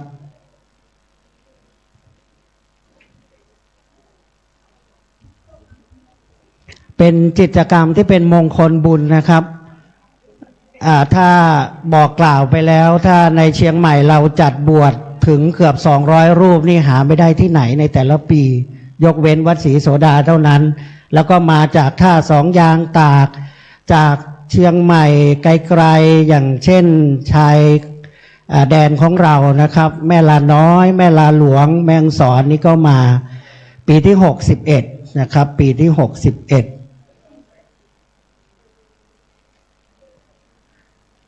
ลูกเดินเข่าเข้าไปสองช่วงหน่อยลูกไปที่พระอาจารย์พระครูวิรศาสตร์นะไปเสร็จแล้วเดี๋ยวค่อยหันหลังกลับ ตั้งเดินเข่ามาลูกตามลำดับแถวเลยลูกตามลำดับแถวนะลูกนะวันนี้อาจารย์บอกแล้วนะครูบอกแล้วว่าเราเป็นพระเอกวันเนี้ยมาสมัครตั้งแต่เดือนมิถุนามาเรียนตั้งแต่กลางเดือนฝึกซ้อมฝึกอบรมแล้วเราจะได้เข้าไปบวชนะในกรุงเทพขยับมาด้วยครับด้านหลังนะพ่อทั้งหลายขยับมาเลยอันนั้นจะบวชพระนะจะกลับมาบวชในวันที่13จะไปบวชเนนที่กรุงเทพก่อนขยับมาแต่ละแถวก่อนเดี๋ยวจะให้หันหลังกลับนะวันนี้มีผู้แทนสำนักงานพระพุทธศาสนาจังหวัดสำนักงานวัฒนธรรมด้วยนะครับท่านผู้อำนวยการติดราชการที่กรุงเทพมอบหมายท่านรองผู้อำนวยการแล้วก็เป็นประจำทุกครั้งครับกราบขอบพระคุณกรมพัฒนาสังคมและสวัสดิการนะครับกระทรวงพัฒนาสังคมและความมั่นคงของมนุษย์ขอเรียนเชิญท่านรองผู้ว่าราชการจังหวัดครับท่านผมจ.ท่านผอ.ศูนย์คณะส่วนราชการด้านหน้าเลยครับนั่งพับเพียบด้านหน้าหลวงพ่อลูกๆหันหลังกลับทั้งหมดเมื่อขยับแถวแล้วหันหลังกลับนะ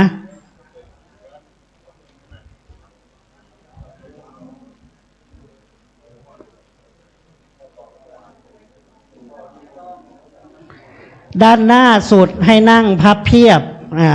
พับเพียบลงเชิญครับเจ้านายครับผมเชิญครับท่านรองครับเชิญครับส่วนราชการด้านหน้าหลวงพ่อเลยครับตรงกลางขนาบซ้ายขวาพับเพียบคุกเข่าได้เลยนะครับตามลำดับความสูงเลยนะครับยังไม่10 โมงนะครับวันนี้มีอาหารกลางวันบริการทุกท่านนะวันนี้ท่านก็ทานข้าวแบบพระแล้วกันฉันเพล10 โมงครึ่งนะเวลาเพลพอดีฝากประชาสัมพันธ์ไปยังฝ่ายโรงครัวด้วยนะครับ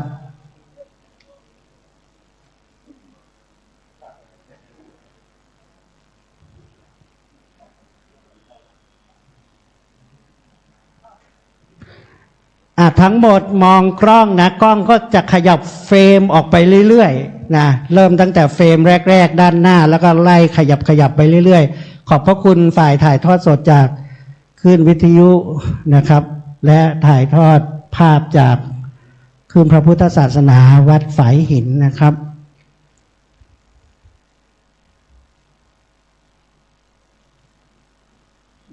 ช่างภาพตรงกลางก็ค่อยๆขยับเฟรมถอยลงเรื่อยๆนะครับจะไปสิ้นสุดในขอบท้ายสุดเลย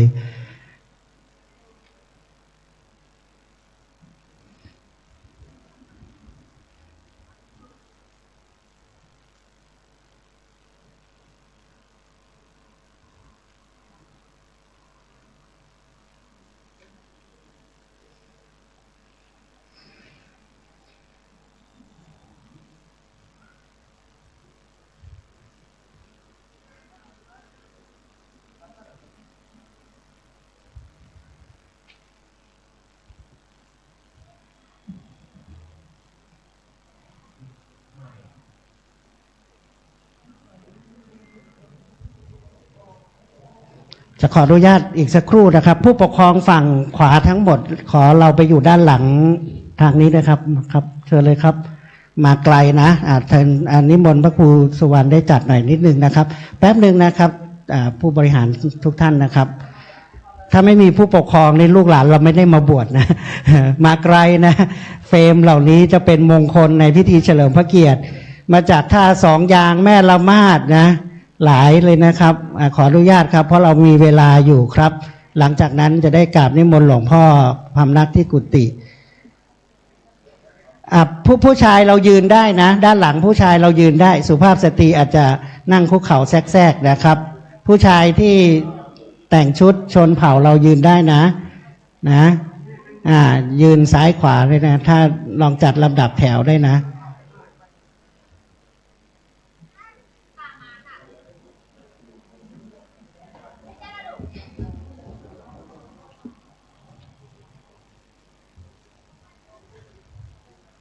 193นะครับจริงๆ200กว่านะครับเป้าที่เราตั้งไว้193 100บอกด้วยพระชนมายุแห่งสมเด็จพระพันปี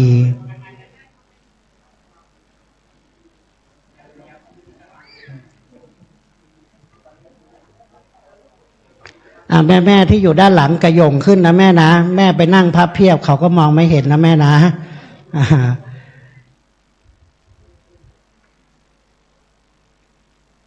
งดงามครับงดงามนี่คือความสมัครสมานสามัคคีในโครงการพระธรรมจาริกลูกๆทุกคนประนมมือเราคารวะประนมมือเรียนเชิญผู้บริหารทุกท่านประนมมือด้วยนะครับเป็นเฟรมที่2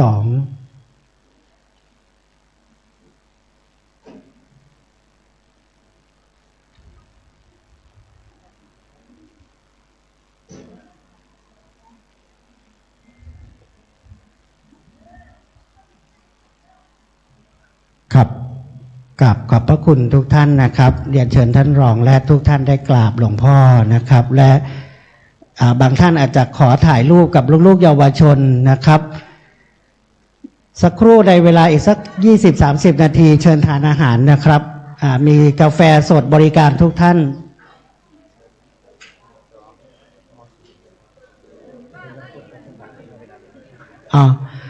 ลูกๆเดี๋ยวลูกๆหันหลังกลับหันหลังกลับจะขอเรียนเชิญทางผู้บริหารของพมจ.ให้โอวาทนิดหนึ่งนะครับพบปะนะในฐานะเจ้าของงานแล้วกัน อาจจะเป็นท่านผอ.ศูนย์ก็ได้นะครับเราจะเห็นว่าบริขารต่างๆเตรียมไว้นะครับกราบขอบพระคุณท่านรองผู้ว่าราชการจังหวัดเชียงใหม่อย่างยิ่งครับได้บุญกันทุกท่านนะครับเกือบ200นี่หาไม่ง่ายนะการบวชบุญบวชบุญใหญ่บุญบวชบุญใหญ่โดยอาศัยกระทรวงการพัฒนาสังคมและความมั่นคงของมนุษย์และโดยเฉพาะอย่างยิ่งเครือข่ายพระธรรมจาริกนะครับเดี๋ยวเราส่งหลวงพ่อก่อนนะครับจะขออนุญาตท่านผอ.ศูนย์ได้พบปะนะครับกับน้องๆเยาวชนนะเพราะน้องๆจะเดินทางเข้ากรุงเทพไปขอขมาประธานพระธรรมจาริกที่วัดเบญนะครับแล้วก็จะได้เข้าสู่การบรรพชาอุปสมบทแล้วกลับมาในพิธีรับบริขารวันที่13อีกครั้งหนึ่งนะครับ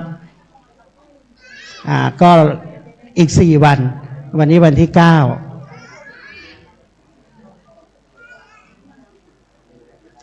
ลูกๆประนมมือส่งหลวงปู่เรานะลูกนะในร่มบารมีหลวงปู่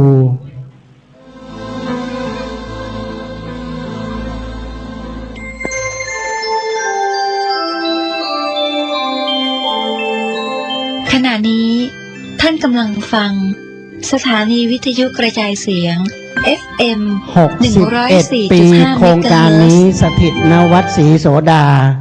หลวงปู่ของเราเป็นกำลังหลักนะครับได้รับมอบจากเจ้าประคุณสมเด็จพระพุทธชินวงศ์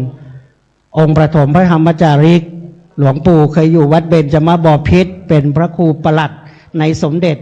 และได้รับมอบมาดำรงตำแหน่งเจ้าวาดอายุของวัดเราเท่ากับอายุของหลวงปู่ครับ91 ปีวัดแห่งนี้สถาปนาหรือสร้างขึ้นโดยพระครูบาเจ้าศรีวิชัยนะครับก็นำเรียนทุกท่านเป็นเกล็ดประวัติศาสตร์เราทุกคนนี่ถือว่ามีบุญนะครับว่าโครงการนี้ได้สถิตสถาพรนะครับณวัดศรีโสดาพระรามหลวงแล้วก็มีผู้บริหารโครงการพระธรรมจาริกทั้งฝ่ายคณะสงฆ์และได้รับการสนับสนุนจากหน่วยงานภาคีเครือข่ายนอกจากกระทรวงการพัฒนาสังคมและความมั่นคงของมนุษย์แล้วโรงเรียนสมเด็จพระพุทธชินวงศ์ก็ถือว่าสังกัดเขตปริยัติธรรมแผนกสามัญอยู่ในการกำกับดูแลของสำนักงานพระพุทธศาสนาแห่งชาติขอเรียนเชิญท่านผอ.ศูนย์นะครับได้พบปะเยาวชนสักครู่หนึ่งนะครับเชิญเลยนะครับเชิญนะครับรอเวลาสักครู่นะลูกนะท่านส่งท่านรองผู้ว่าราชการจังหวัดอยู่เชิญเลยครับที่โพเดียมครับท่านครับจะขอเวลาท่านสัก 20-30 นาทีโดยประมาณนะครับในกิจกรรมที่เกี่ยวเนื่องนะครับ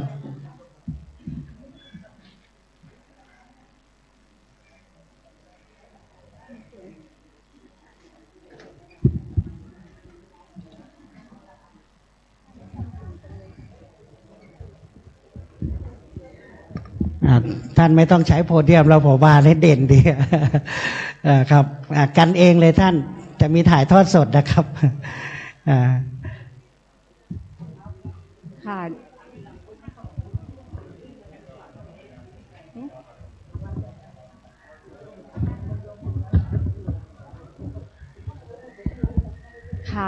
นมัสการพระคุณเจ้าแล้วก็กราบสวัสดีน้องๆทุกคนนะคะแล้วก็แขกผู้มีเกียรติทุกท่านนะคะโดยเฉพาะผู้ปกครองนะคะก็ทราบว่าหลายๆท่านก็เดินทางมาหลากหลายจังหวัดนะคะทั้ง16จังหวัดนะคะที่มีศูนย์พัฒนาราษฎรบนพื้นที่สูงประจำจังหวัดนะคะผอ.เองขออนุญาตแนะนำตัวอีกครั้งนะคะมนทิราธาราเวชลักษณ์นะคะเป็นผอ.ศูนย์พัฒนาราษฎรบนพื้นที่สูงจังหวัดเชียงใหม่นะคะก็ทำงานนะคะเดิมเนี่ยเรียกว่าศูนย์ชาวเขานะคะศูนย์เราก็ขับเคลื่อนการทำงานกับพี่น้องราษฎรบนพื้นที่สูงในประเทศไทยเรามี16จังหวัดนะคะที่ยังมีศูนย์พัฒนาราษฎรบนพื้นที่สูงของผอ.เองนะคะก็จะมีเขตรับผิดชอบนะคะทั้งหมด15ดอย14อำเภอส่วนใหญ่ก็จะเป็นพี่น้องที่อยู่บนพื้นที่สูงที่ห่างไกลนะคะเดิมเมื่อ60ปีที่แล้วเราก็จะมีเจ้าหน้าที่เขาเรียกว่าเจ้าหน้าที่ประชาสงเคราะห์นะคะขึ้นไปให้ความรู้แล้วก็ดูแลในทุกๆเรื่องนะคะมีเรื่องการศึกษานะคะมีเรื่องการรักษาพยาบาลแล้วก็มีเรื่องของการพัฒนาคุณภาพชีวิตตอนนี้นะคะจะเห็นว่ามีหลากหลายหน่วยงานขึ้นไปให้การช่วยเหลือพี่น้องราษฎรบนพื้นที่สูงแล้วแต่ทั้งนี้ทั้งนั้นของเชียงใหม่เราก็ยังขับเคลื่อนก็ยังอยู่บนดอยเพื่อพัฒนาคุณภาพชีวิตสิ่งสำคัญในภารกิจของศูนย์พัฒนาราษฎรบนพื้นที่สูงก็คือ 1. ให้สวัสดิการให้พี่น้องประสานเชื่อมประสานทำยังไงให้พี่น้องที่อยู่บนดอยหรือราษฎรบนพื้นที่สูงให้เข้าถึงสิทธิสวัสดิการสิทธิสวัสดิการมีอะไรบ้างอย่างเรื่องของเบี้ยยังชีพเรื่องบัตรประชาชนนะคะเรื่องถ้าล่าสุดนี้ก็บัตรสวัสดิการแห่งรัฐนะคะที่ภาครัฐจะให้สวัสดิการกับผู้ที่อยู่ในภาวะยากลำบากก็จะมีเจ้าหน้าที่ศูนย์พัฒนาราษฎรบนพื้นที่สูงที่อยู่บนดอยนะคะประสานงานกับอำเภอหน่วยงานที่เกี่ยวข้องให้การช่วยเหลือก็คือให้ดูแลเรื่องบัตรสวัสดิการแห่งรัฐ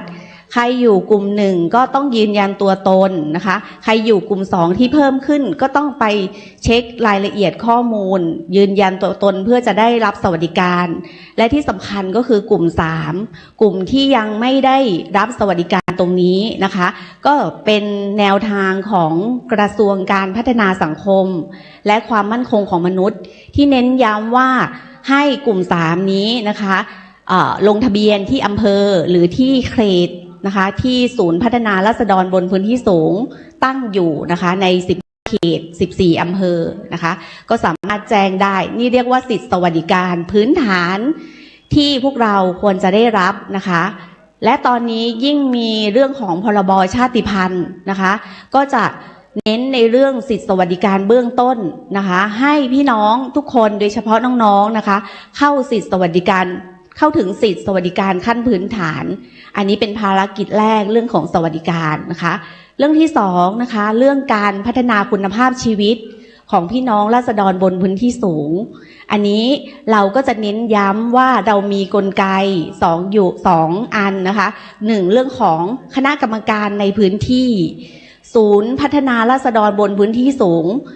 ในการพัฒนาคุณภาพชีวิตเนี่ยเราไม่ได้ไปสั่งการให้ทุกท่านดำเนินการแต่เราจะให้มีผู้นำซึ่งอาจจะเป็นน้องๆหลายคนนะคะเพราะจากที่ผอ.กล่าวรายงานเนี่ยหลายคนพอกลับไปอยู่ในพื้นที่เรากลับเป็นผู้นำในพื้นที่นะคะก็ให้ผู้นำแต่ละพื้นที่ค่ะคิดถึงกิจกรรมที่จะมาตอบโจทย์หลายพื้นที่ทำเรื่องท่องเที่ยวเพราะว่าอะไรเพราะว่าบ้านเรามีความสวยงามนะคะในบริบท นะคะอยู่บนดอยนะคะก็จะทำเรื่องท่องเที่ยวหลายคนทำเรื่องหัตถกรรมนะคะหัตถกรรมก็คือผ้าจากเดิมเนี่ยย้อมสีทั่วไปเปลี่ยนเป็นย้อมสีธรรมชาตินะคะและบางคนดูแลเรื่องสิ่งแวดล้อมนะคะก็มีหลากหลายบางคนก็ส่งเสริมมีความสนใจในผึ้งชนรงค์ใน2 ปีที่ผ่านมาก็ได้ขับเคลื่อนในเรื่องของผึ้งชนรงค์นะคะก็ขึ้นอยู่กับแต่ละพื้นที่นะคะผู้นำว่าจะต่อยอดในเรื่องของอาชีพและรายได้อะไรบ้างนะคะอันนี้ก็จะเป็น2กิจกรรมหลักที่ทางศูนย์พัฒนาราษฎรบนพื้นที่สูงขับเคลื่อน1เรื่องของสวัสดิการ2เรื่องของการพัฒนาคุณภาพชีวิตนะคะก็จะเป็นสิ่งสวยงามถามว่าทำไมต้องมาทำใน2เรื่องนี้นะคะใครตอบได้บ้างยกมือขึ้นทำไมต้องทำเรื่องสวัสดิการและเรื่องของการพัฒนาคุณภาพชีวิตใครตอบได้บ้างเอ่ย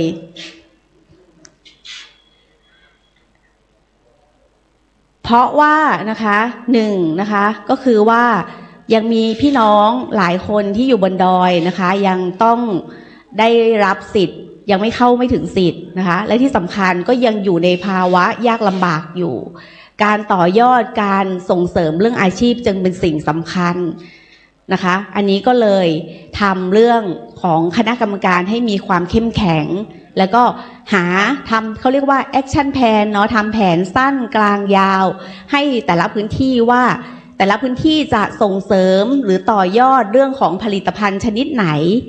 อย่างเสื้อข้างหน้าเนี่ยค่ะจะเห็นว่าเราก็ไปต่อยอดวันนี้ผอ.ถือกระเป๋ามานะคะอันนี้ก็ผลิตภัณฑ์จากบ้านผาหมอนนะคะเดิมก็ย้อมสีทั่วไปตอนหลังเนี่ยเราก็เพิ่มในเรื่องของดูพืชผลในบริเวณชุมชนว่าอะไรที่จะมาย้อมสีได้บ้างแล้วเราทำย้อมสีเป็นสีธรรมชาติซึ่งตอนนี้เทรนด์มาแบบมีออเดอร์สั่งเยอะนะคะก็คือเขาชอบใช้สีธรรมชาติเสร็จแล้วก็ต่อยอดด้วยการพัฒนาผลิตภัณฑ์ให้สามารถเข้าถึงกับผู้ใช้ต่างๆได้อย่างผอ.เองเนี่ยวันนี้ใส่ชุดนี้มาใช่ไหมผอ.ก็ถือกระเป๋านะคะเป็นกระเป๋าของพี่น้องชาติพันธุ์ปปากยอที่บ้านผาหมอนอันนี้ก็เป็นกิจกรรมหนึ่งที่เราต่อยอดนะคะอันนี้ก็อยากจะเชิญชวนน้องๆนะคะว่าหลังจากที่เรามีกฎหมายเฉพาะเรื่องพรบชาติพันธุ์แล้วเนี่ยเรานะคะในฐานะที่เป็นคนที่มีโอกาสนะคะในการที่ได้รับโอกาสในการบวชบรรพชานะคะนอกจากว่าเราจะศึกษาเราเรียนในทั้งธรรมแล้วทั้งบาลีนะคะแล้วก็สามัญด้วยเนี่ยเราต้องนะคะกลับไปอาจจะเป็นกำลังสำคัญอย่างที่กล่าวรายงานนี่นะคะหลายคนไปเป็นผู้นำหลายคนมีความภาคภูมิใจอยู่ในพื้นที่หลายคนนะคะเป็นผู้นำในเรื่องของอาชีพนะคะทำอาชีพทำท่องเที่ยวทำเป็นอบต.เป็นนายกเป็นผู้อำนวยการศึกษาหลากหลายนะคะนี้ถือว่าน้องๆแล้วก็ทุกคนนะคะที่ร่วมบรรพชาอุปสมบทในปีเนี้ยถือว่าเป็นโอกาสดีนะคะเพราะว่าการศึกษานอกจากว่าเราจะให้เรานะคะพัฒนาตนเองแล้วเนี่ยก็ยังเป็นใบเบิกทางเป็นการสร้างโอกาสให้ทุกคนนะคะสามารถเข้าถึงนะคะในวิชาชีพต่างๆด้วยยกตัวอย่างเช่นถ้าเราจะไปเป็นผู้นำหรือว่าเราจะเป็นสมัครเป็นสมาชิกก็ต้องมีวุฒิการศึกษาเหมือนกันอันนี้ก็เป็นช่องทางหนึ่งนะคะสำหรับการทำงานของศูนย์พัฒนาราษฎรบนพื้นที่สูงเนี่ยก็ทำงานร่วมกับท่านพระธรรมจาริกหลายท่านนะคะที่ขับเคลื่อนการสงเคราะห์ช่วยเหลือนะคะจะเห็นว่าตามบนดอยตามอาสมพระธรรมจาริกเนี่ยก็จะมีพระหลายรูปนะคะที่บวชเรียน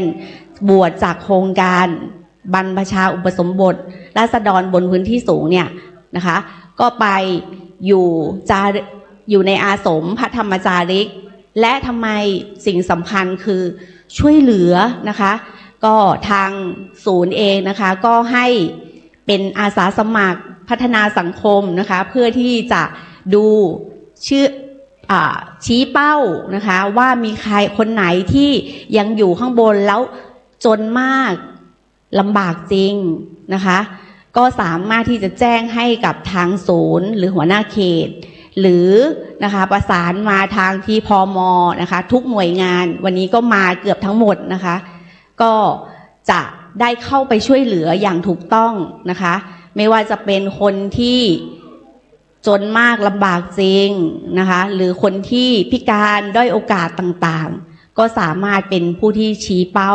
เฝ้าระวังในการให้การช่วยเหลือได้นะคะอันนี้ก็เป็นสิ่งดีนะคะเพราะว่าเป็นความร่วมมือนะคะระหว่างศูนย์พัฒนาราษฎรบนพื้นที่สูงเจ้าหน้าที่เขตที่อยู่บนดอยที่อยู่ในพื้นที่แล้วเนี่ยแล้วก็กับพระด้วยนะคะที่จะทำงานร่วมกันซึ่งแนวทางก็คือเป็นเรื่องของการพัฒนาคุณภาพชีวิตให้น้องๆทุกคนนะคะให้คนในพื้นที่ราษฎรบนพื้นที่สูงเนี่ยได้มีโอกาสนะคะแล้วก็มีรายได้อย่างมั่นคงนะคะที่ผ่านมาเนี่ยก็มี 2-4 พื้นที่นะคะที่สามารถยกระดับตัวเองนะคะสามารถมีหลักสูตรในการดูแลพื้นที่ของตัวเองนะคะยกตัวอย่างเช่นบ้านผาหมอนอันนี้ใครเคยไปบ้างคะยกมือหน่อยค่ะโอ้โห1 คนมีใครเคยไปบ้านผาหมอนไหมคะอำเภอจอมทองจังหวัดเชียงใหม่มี1 ท่านนะคะก็ถือว่าเป็นโอกาสดีนะคะอันนี้เป็นพื้นที่ต้นแบบนะคะที่ขับเคลื่อนเรื่องการท่องเที่ยวโดยชุมชนนะคะมีคณะกรรมการบริหารจัดการเรื่องการท่องเที่ยวมีฐานการเรียนรู้ต่างๆนะคะเพื่อที่จะให้ไปต่อยอดและที่สำคัญสิ่งที่พม.เราพยายามดำเนินการคือเรื่องการให้รายได้ส่วนหนึ่งจากการท่องเที่ยวโดยชุมชนกลับเอามาดูแลน้องๆเด็กๆในพื้นที่ดูแลเรื่องสวัสดิการต่างๆอย่างเช่นถ้าไปโรงพยาบาลก็จะมีการจ่ายค่าน้ำมันรถให้ไปโรงพยาบาลถ้ามีเด็กๆคนไหนที่ตั้งใจเรียนอยากจะเรียนต่อแต่ไม่มีทุนการศึกษาอันนี้เขาก็จัดทุนการศึกษาให้โดยไม่พึ่งพิงจากภาครัฐโดยรายได้ส่วนหนึ่งมาจากเรื่องของการท่องเที่ยวอันนี้ก็เป็นสิ่งที่สวยงามที่ความรักความสามัคคีในพื้นที่แล้วก็ที่สำคัญมีแกนนำที่เข้มแข็งสามารถเติมเต็มสวัสดิการที่ภาครัฐเข้าไม่ถึงสวัสดิการเข้าภาครัฐบางอย่างเนี่ยมีข้อจำกัดอยู่แต่ชุมชนก็สามารถช่วยกันได้แล้วก็พื้นที่ที่2คือบ้านหนองเต่าใครรู้จักบ้างคะยกมือขึ้นโอ้เริ่มมีเยอะแล้วนะคะขอบคุณนะคะบ้านรู้สึกว่าจะยกหลายอันนะคะเก่งมากนะคะบ้านหนองเต่าอันนี้ผอ.ขออนุญาตว่ายกตัวอย่างเฉพาะเชียงใหม่นะคะจริงๆแล้วก็มี16 จังหวัดในประเทศไทยนะคะที่มีความเข้มแข็งเช่นกันนะคะบ้านหนองเต่านี้ก็เป็นเรื่องของสวัสดิการออมทรัพย์นะคะเป็นการออมบุญนะคะเป็นการช่วยเหลือเหมือนกันแต่เป็นเรื่องของการออมเพื่อลดว่าคนในชุมชนเนี่ยไม่ต้องไปกู้หนี้ยืมสินจากข้างนอกสามารถที่จะขอนะคะยืมเงินจากกองทุนแล้วเอารายได้ส่วนหนึ่งมาดูแลเหมือนกันดูแลน้องๆโดยเฉพาะน้องๆที่เรียนดีแต่ขาดเรื่องปัจจัยขาดไม่มีรายได้อันนี้ชุมชนก็ดูแลอยู่นะคะแล้วก็บ้านห้วยอีข้างใครรู้จักบ้างใครเคยไปยกมือขึ้นยอดเยี่ยมมากนะคะค่ะอันนี้ก็จะเป็นเรื่องของการดูแลป่าสิ่งสำคัญในการพัฒนาคุณภาพชีวิตนอกจากว่าเราอยู่ในพื้นที่ส่วนใหญ่จะพื้นที่ป่าสงวนนะคะแล้วก็อุทยานเราเป็นพื้นที่ต้นน้ำนะคะดังนั้นเนี่ยบรรพบุรุษเราจะส่งเสริมให้เราดูแลรักษานะคะสิ่งแวดล้อมบ้านห้วยอีข้างนี่นะคะก็จะเป็นชุมชนหนึ่งนะคะที่ส่งเสริมให้มีการดูแลป่าโดยเฉพาะป่าของผู้หญิงนะคะเป็นพื้นที่ต้นน้ำที่ดูแลป่าได้และมีการบริหารจัดการในพื้นที่ป่าและสามารถเป็นพื้นที่ต้นแบบให้พื้นที่อื่นๆดูได้ว่าเวลาเราดูแลรักษาป่าแล้วเราจะได้ประโยชน์อะไรจากป่าบ้างนะคะก็มีวิธีการเข้าไปดูแลป่าด้วยแล้วมีวิธีการเข้าไปหาพืชพันธุ์ทายาหารที่มีความอุดมสมบูรณ์เอามาประกอบใช้ชีวิตใน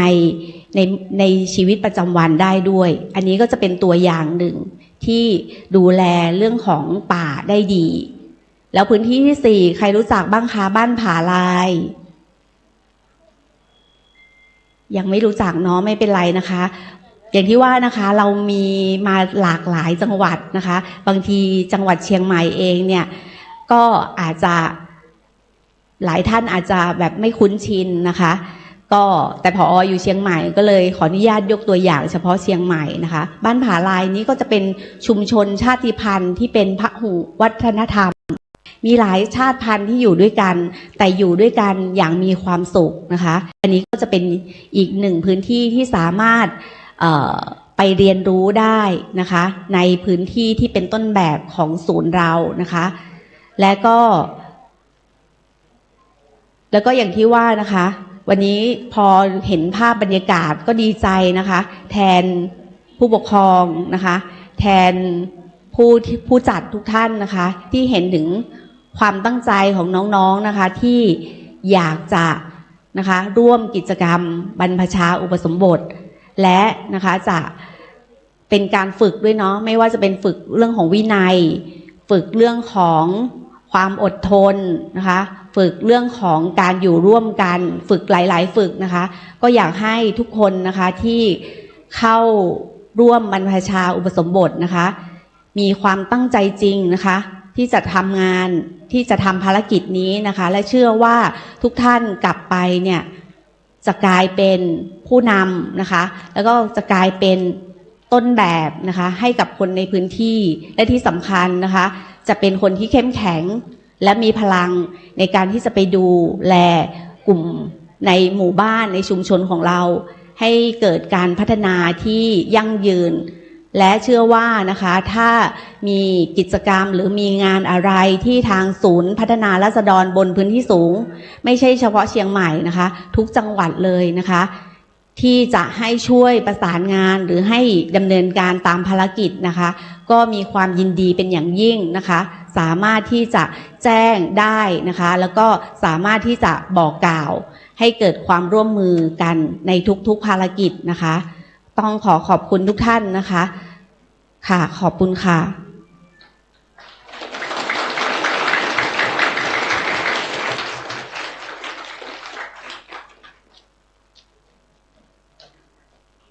ครับขอกราบขอบพระคุณท่านผู้อำนวยการศูนย์พัฒนาราษฎรบนพื้นที่สูงนะครับในส่วนนี้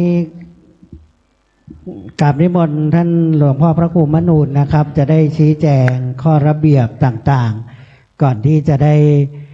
เชิญน้องๆไปทานข้าวนะครับแล้วก็ส่วนราชการเราด้วยนะครับในระเบียบปฏิบัติต่างๆนะครับ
อีกแป๊บหนึ่งเนอะ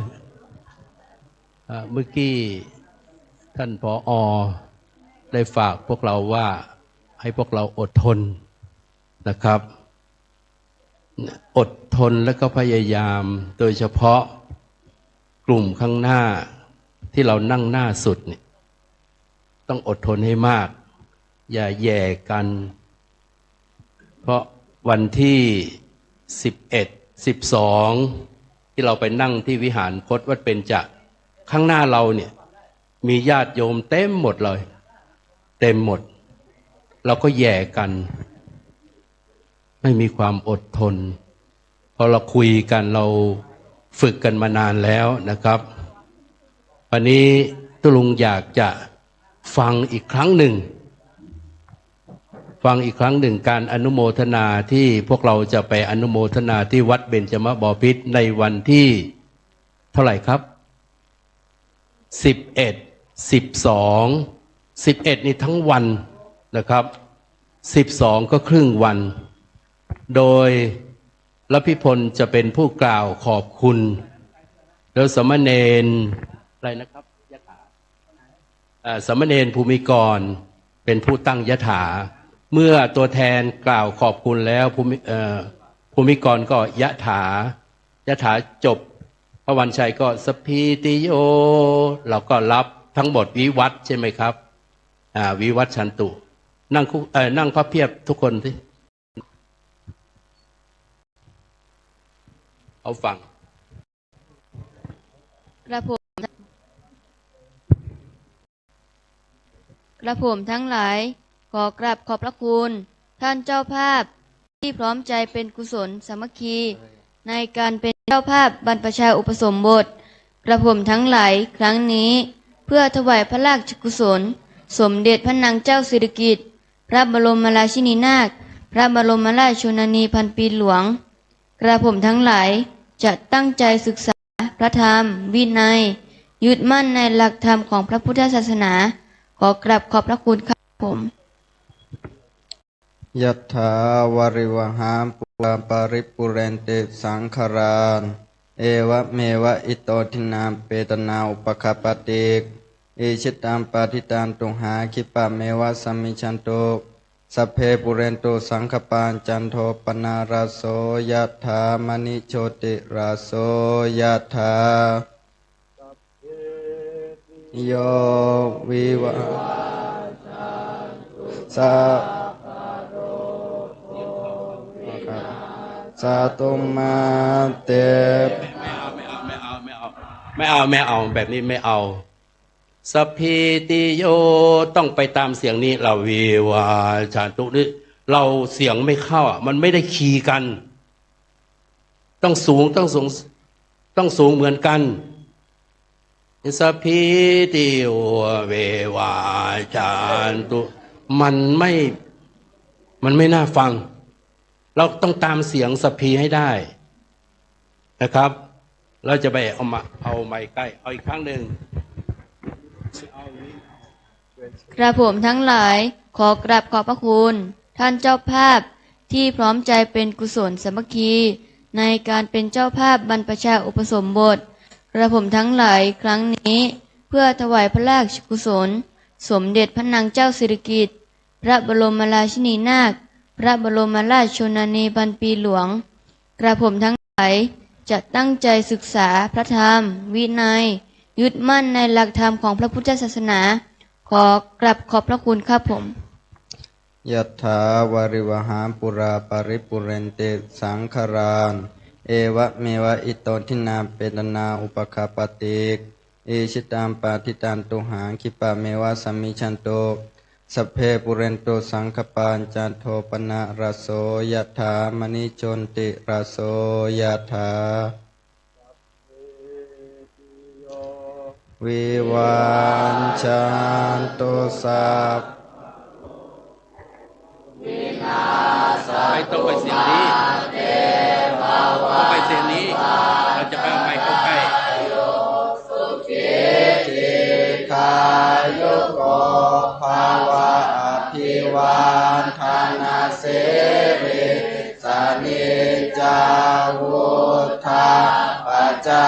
ยโนจัตตารโออามาวันทันติอายุวันโนสุขังภาลัง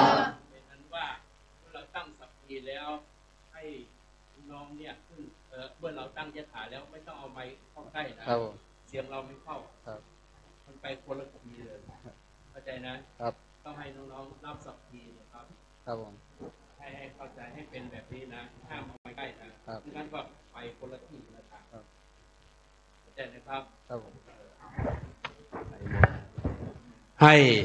พวกเราสัพพีดังๆนะครับ แล้วก็พระมีชัยเอาไมค์ออกห่างๆนะครับไม่งั้นเสียงมันไม่เข้ากันมันคนละคีย์ไปตอนบ่ายนี้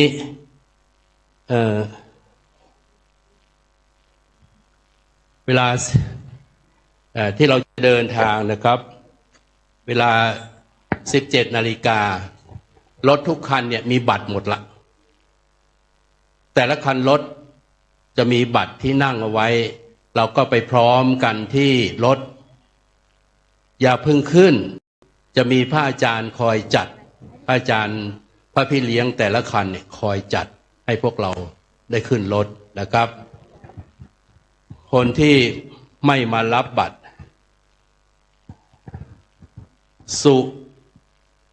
สุทธิชัย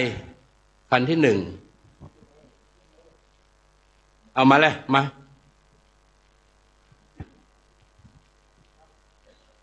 เร็วๆพานุพันธ์เร็ว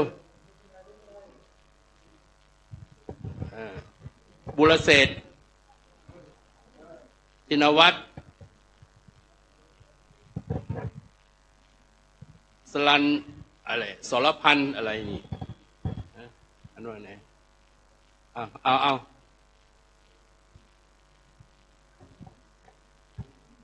ภาคภูมิ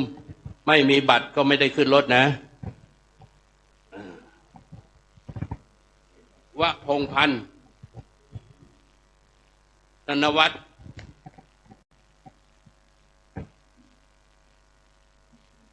นัทธนันท์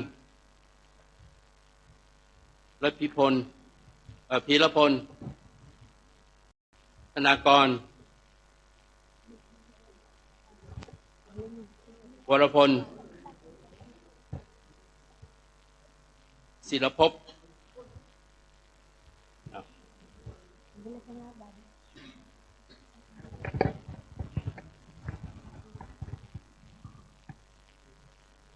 จิรเดชภัทรชัยจิรเดชใช่ไหมภัทรชัยนิวัฒน์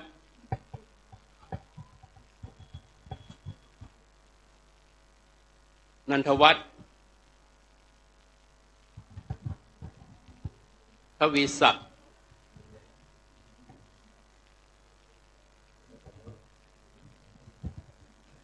พานุวัฒน์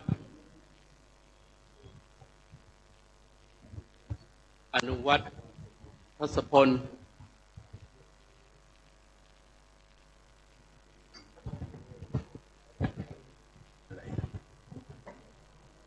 นันทชัยสิทธิชัยศรีละชัยอะไรนี่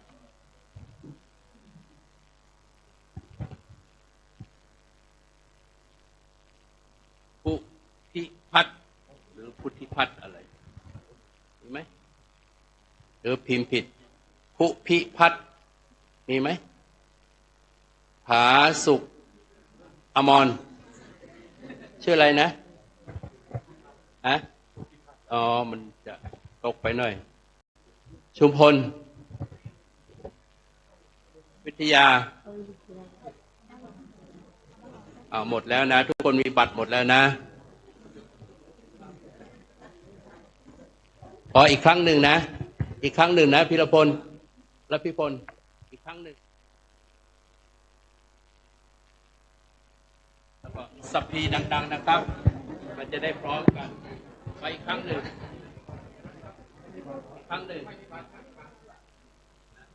ไม่มีบัตรไม่มีสิทธิ์เอาอีกครั้งหนึ่ง กระผมทั้งหลายขอกราบขอบพระคุณท่านเจ้าภาพที่พร้อมใจเป็นกุศลสามัคคีในการเป็นเจ้าภาพบรรพชาอุปสมบทกระผมทั้งหลายครั้งนี้เพื่อถวายพระราชกุศลสมเด็จพระนางเจ้าสิริกิติ์พระบรมราชินีนาถ พระบรมราชชนนีพันปีหลวงกระผมทั้งหลายจะตั้งใจศึกษาพระธรรมวินัยยึดมั่นในหลักธรรมของพระพุทธศาสนาขอกราบขอบพระคุณครับผมยะถาวาริวหาปุราปาริปุเรนติสังขรังเอวะเมวะอิโตนทินามเปตนาอุปคาปติกอิชิตามปาทิตานตุหาคิปะเมวะสัมมิชันตุสัพเพปุเรนตุสังคปา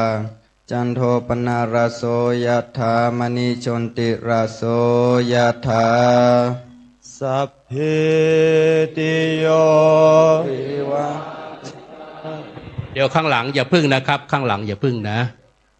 ที่เราฝึกกันก็จะมีคนรับสัพพิติโยพวกเราวิวัชชันตุสัพ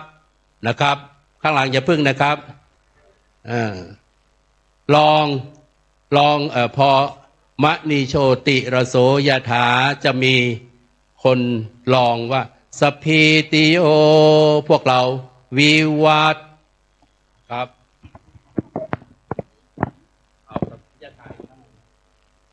ยัตถาวาริวหาปุราปาริปุเรนติสังขรังเอวะเมวะอิโตนทินามเปตนาอุปคาปติกอิชิตามปาทิตานตุหาคิปะเมวะสัมมิชันตุสัพเพปุเรนตุสังคปานจันโทปนาราโสยถามณีชนติราโสยถาสัพเพติโยวิวัชชันตุสัพพะโรโควินาศตุมาเตภวันวันตรายโยสุขิธิคายุโกภวะอภิวัฒนาสิริสนิจังวุธาปัจจายโนจัตตารโอธรรมวันทันติอายุวันโนสุขังภาลังเนี่ยโยมก็จะชื่นใจนะพวกเราอนุโมทนากันพร้อมเพรียงเพราะนั้นข้างหลังขอทำความเข้าใจนะครับจะมีสามเณรรูปที่สองสัพพิติโยรับเรารับคำว่าวิวัชชันตุสัพนะครับอย่าพึ่งขึ้นก่อนนะไม่ใช่สัพพีพร้อมกันไม่ถูกนะรูปที่สองสัพพิติโยเรารับวิวัฒนะครับโยมจะได้ชื่นใจ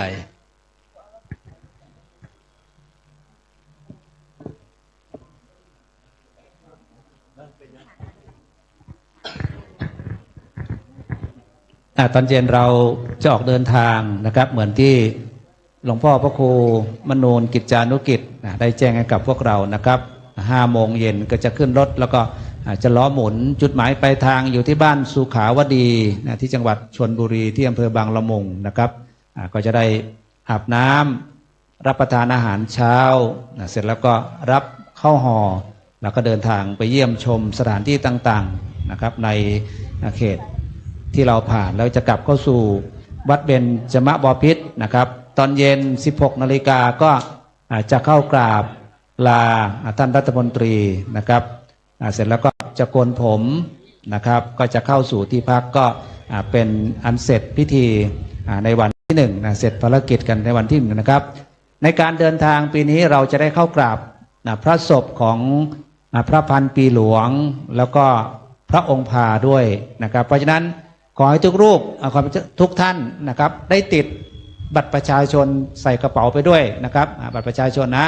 เอาไปด้วยไม่ใช่ติดไม่ใช่มาแปะนะหมายถึงเอาบัตรประชาชนติดตัวไปด้วยนะครับไม่ใช่มาทิ้งไว้ที่พักที่ห้องที่อะไรต่างๆเนี่ยให้เอาไปทุกท่านนะครับเพราะว่าเวลาไปกราบพระศพเนี่ยก็จะให้เอาบัตรประชาชนเนี่ยโชว์นะว่าเราเนี่ยเป็นคนไทยนะครับเป็นคนไทยได้มาแสดงความจงรักภักดีต่อสถาบันพระมหากษัตริย์อันเป็นสถาบันควบคู่กับชาติของเรานะครับอันนี้ก็แจ้งให้กับทุกท่านได้ทราบนะครับส่วนตอนบ่ายใครยังไม่ได้ไปลงทะเบียนยังไม่ได้พาผู้ปกครองไปลงทะเบียนก็ประมาณบ่ายโมงเที่ยงครึ่งนะครับก็พาผู้ปกครองไปลงทะเบียนรับบัตร รถนะเพื่อขึ้นรถต่อไปนะครับตอนนี้ไม่มีอะไรแล้วครับอ้าวทั้งหมดกับหลังหันบันทึกภาพร่วมกับสามเณรทั้งหมดมาสามเณรทั้งหมดมาสามเณรทั้งหมดมาสามเณรทั้งหมดนั่งคุกเข่าข้างล่างนี่นั่งยืนเข่าข้างล่างนี่ยืนเข่าข้างล่างนี่สามเณรทั้งหมดมาเลยครับเก็บเก้าอี้ก่อนยืนเข่าสามเณรทั้ง12รูปนะครับหลวงพ่อพระครูมโนนกิจจานุกิจท่านเมตตาพวกเรานะครับได้ฝึกซ้อมพิธีการขั้นตอนระเบียบปฏิบัติต่างๆนะครับโดยเฉพาะเวลาเราไปอยู่ที่วัดเบญนะครับต้องระมัดระวังเพราะว่าเป็นวัดของพระเจ้าแผ่นดินนะครับจะสูบบุหรี่นะครับจะขากน้ำลายจะถมเสล็ดใครที่เคี้ยวหมากอย่าบ้วนทิ้งเรี่ยราดนะครับเดี๋ยวเลอะเทอะใครที่สูบบุหรี่ก็ไปแอบสูบที่จริงแล้วก็ไม่อยากจะให้สูบแล้วนะครับเราไปอยู่ที่วัดเบญจมบพิตรยืนเข่าขึ้นยืนเข่าขึ้นยืนไม่ใช่สามเณรเดี๋ยวเรานั่งนี้แหละเรานั่งนี้แหละเดี๋ยวบังสามเณรมาฝั่งนี้สามเณร3มาตั้งเพศติดกันติดกันชิดกันสามเณร3สามเณร3สามเณร4นะครับยืนเข่าขึ้นนั่งแบบนี้เน้น3นั่งแบบนี้นั่งแบบนี้นั่งแบบนี้นั่งแบบนี้นี่นั่งแบบนี้นั่งแบบนั้นถูกต้องมองไปข้างหน้าช่างภาพขอถ่ายหลายระยะด้วยนะ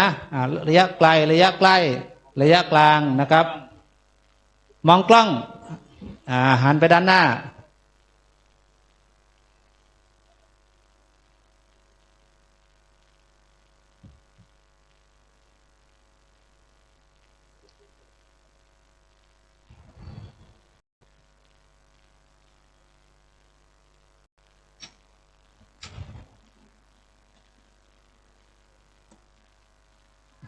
ช้าๆนะครับไม่เร่งรีบ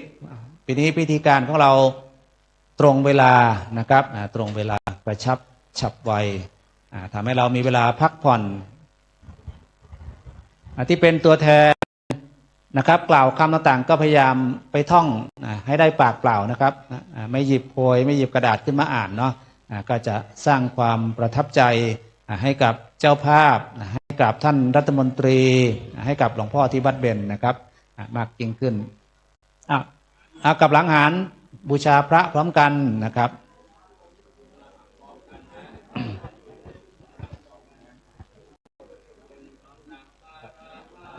สัมมาสัมพุทโธภควาพุทธังภควันตังอภิวา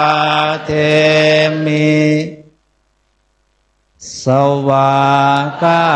โตภควตาธัมโมธัมมังนะมาสามิสุปฏิปันโนภควโตสาวกสังโฆสังฆังนะมามิกราบ2กราบ3เปล่งวาจาดังๆว่าขอบคุณครับขอบคุณหลวงพ่อพระครูมนูนพร้อมกันนะ1 2 3ละนะครับลุกขึ้นไปพักผ่อนไปรับประทานอาหารนะครับในนามของวัดศรีโสดาพระรามหลวงในนามของสำนักงานพระธรรมจาริกส่วนภูมิภาคในนามของมูลนิธิเผยแพร่พระพุทธศาสนาแก่ชนถิ่นกันดารขอขอบคุณสถานีวิทยุคลื่นพระพุทธศาสนาจากวัดฝ่ายหินที่วันนี้มาอำนวยความสะดวกในการถ่ายทอดสดทั้งภาพและเสียงในพิธีกราบขอขมากราบลาเพื่อขอเข้ารับการบรรพชาของนาคราษฎรในพื้นที่สูงจำนวน235นาคก็ขอขอบคุณมาณโอกาสนี้ขอบคุณครับ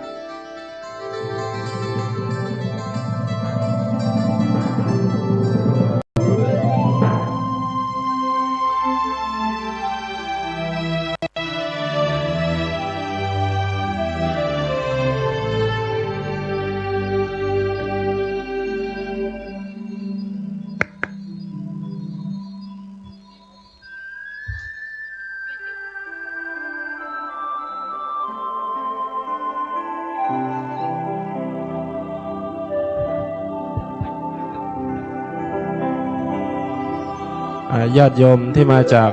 อุ้มผางขอเชิญขึ้นมาที่ศาลานะครับเด็กๆที่มาจากอุ้มผางที่อยู่คณะ2ขึ้นมาที่ศาลานะครับ